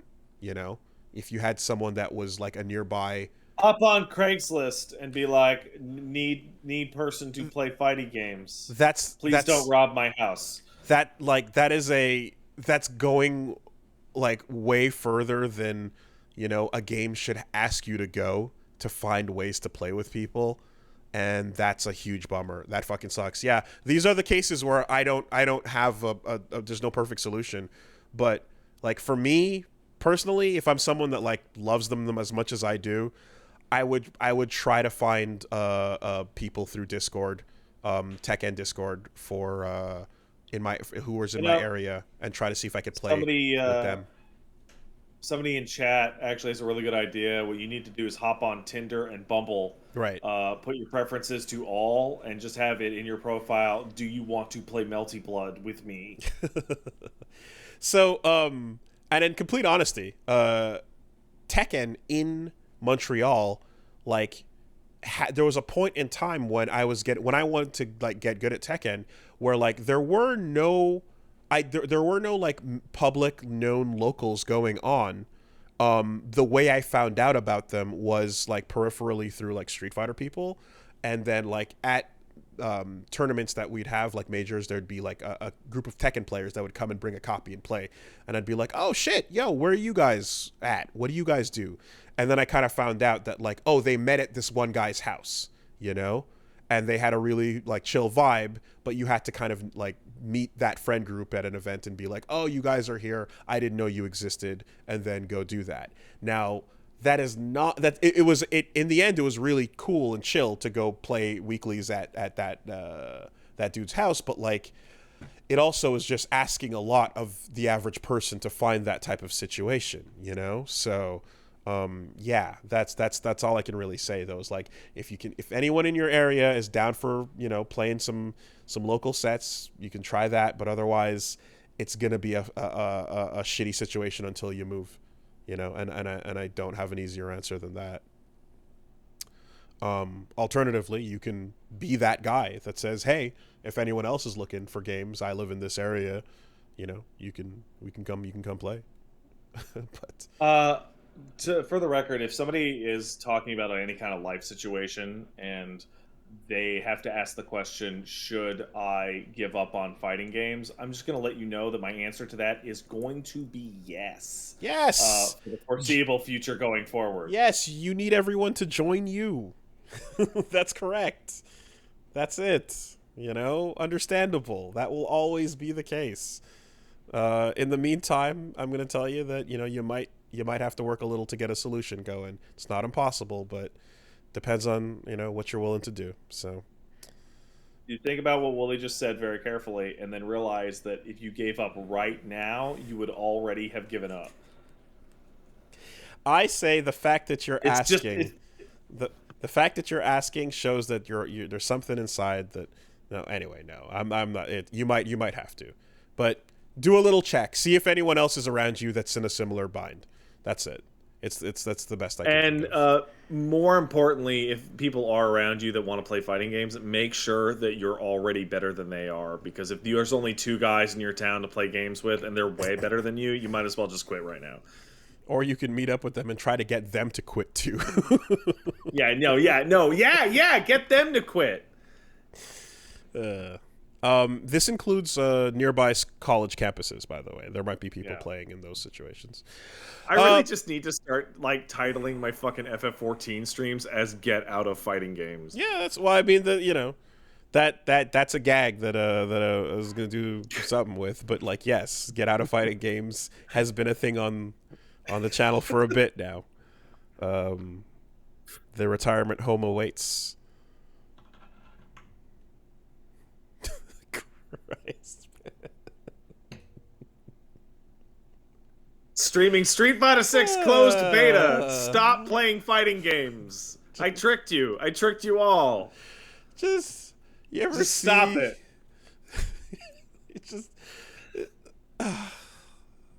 Just you ever see that picture of like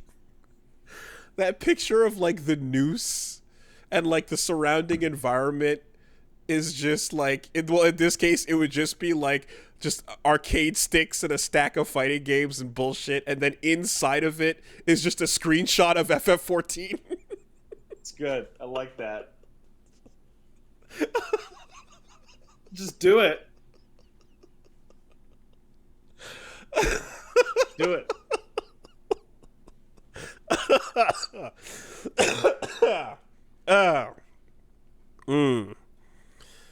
Oh boy. All right. We got one coming in from Lee. Dear NGage Pass distributor and the man who stares at Goatse, I submit for your consideration a screenshot of a forum post that claims to have knowledge of the design engineer for the NGage based on the face button layout. And you take a look over here, and we get redirected to a picture on a forum that says... Oh, I saw this. Have I ever told you guys the story behind the NGage? I worked with an engineer who was on that team. The project was mismanaged to hell. Was basically Nokia going video games, and then but we only make cell phones. And the guy in charge was just told to shove a Game Boy into a cell phone. The industrial engineer sent in design proposals over and over. They kept getting rejected for not having enough buttons, and by the end it needed like 25 buttons. So to please them and as a stress relief thing, the guy made a joke design that was a throwaway and then changed projects shortly afterwards. He then found out that management accepted the joke design, and he was scarred for life because he was afraid everyone would realize that the finished NGage product was actually based on Goatse. Checks out. Can't be sourced, but checks out. Now, I don't believe you, but also the time frames when which Goatse was popular and the NGage were popular were then like 1999 to like 2003. So, actually, the more that I look at it, Wooly, I think that has a level of viability that I was not expecting. Yeah. Because the D-pad is in the spot where Goatse's ring is. It, like, it... No, like no, think no, about I know, it. I Think about know. the ring. I know, I'm looking at it. I know. The problem is just, there's just no fucking way. I don't, there's just no fucking way. Like, it checks out, the time lines up, the stupidity of the people involved in not understanding how to make a console checks out. The frustration of the people on the project, absolutely. But there's just no fucking way. I can't possibly believe that until that guy himself confirms that I worked there. Here's my LinkedIn page, and this is real. I can't. I will not believe. One day we'll find out. It's too perfect. I think someone was very clever and funny and wrote a really funny forum post. And that's what happened. Because it's too perfect.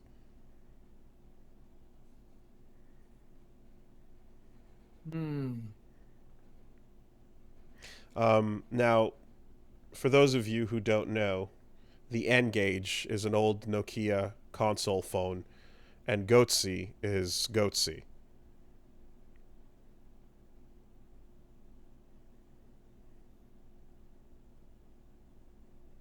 Yeah, don't look that up if you don't know what we're talking about. Goatse. Come on. Next, you're gonna tell people to go look up the jar. One guy, one jar? One guy, one jar. Yeah, that's the worst one. It's not the worst one, but it's bad. Shout out to Justin Wang for on YouTube for covering that in detail. That's a great. If you want to know about the jar, you can go down to Justin Wang's YouTube channel and check it out.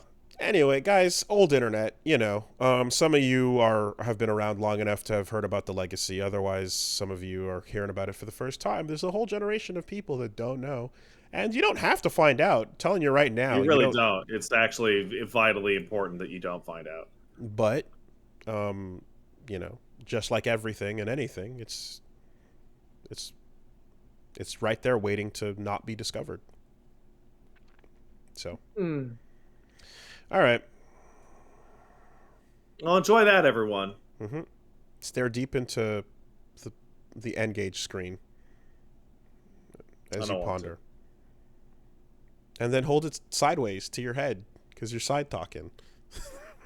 You're side-talking with Goatse.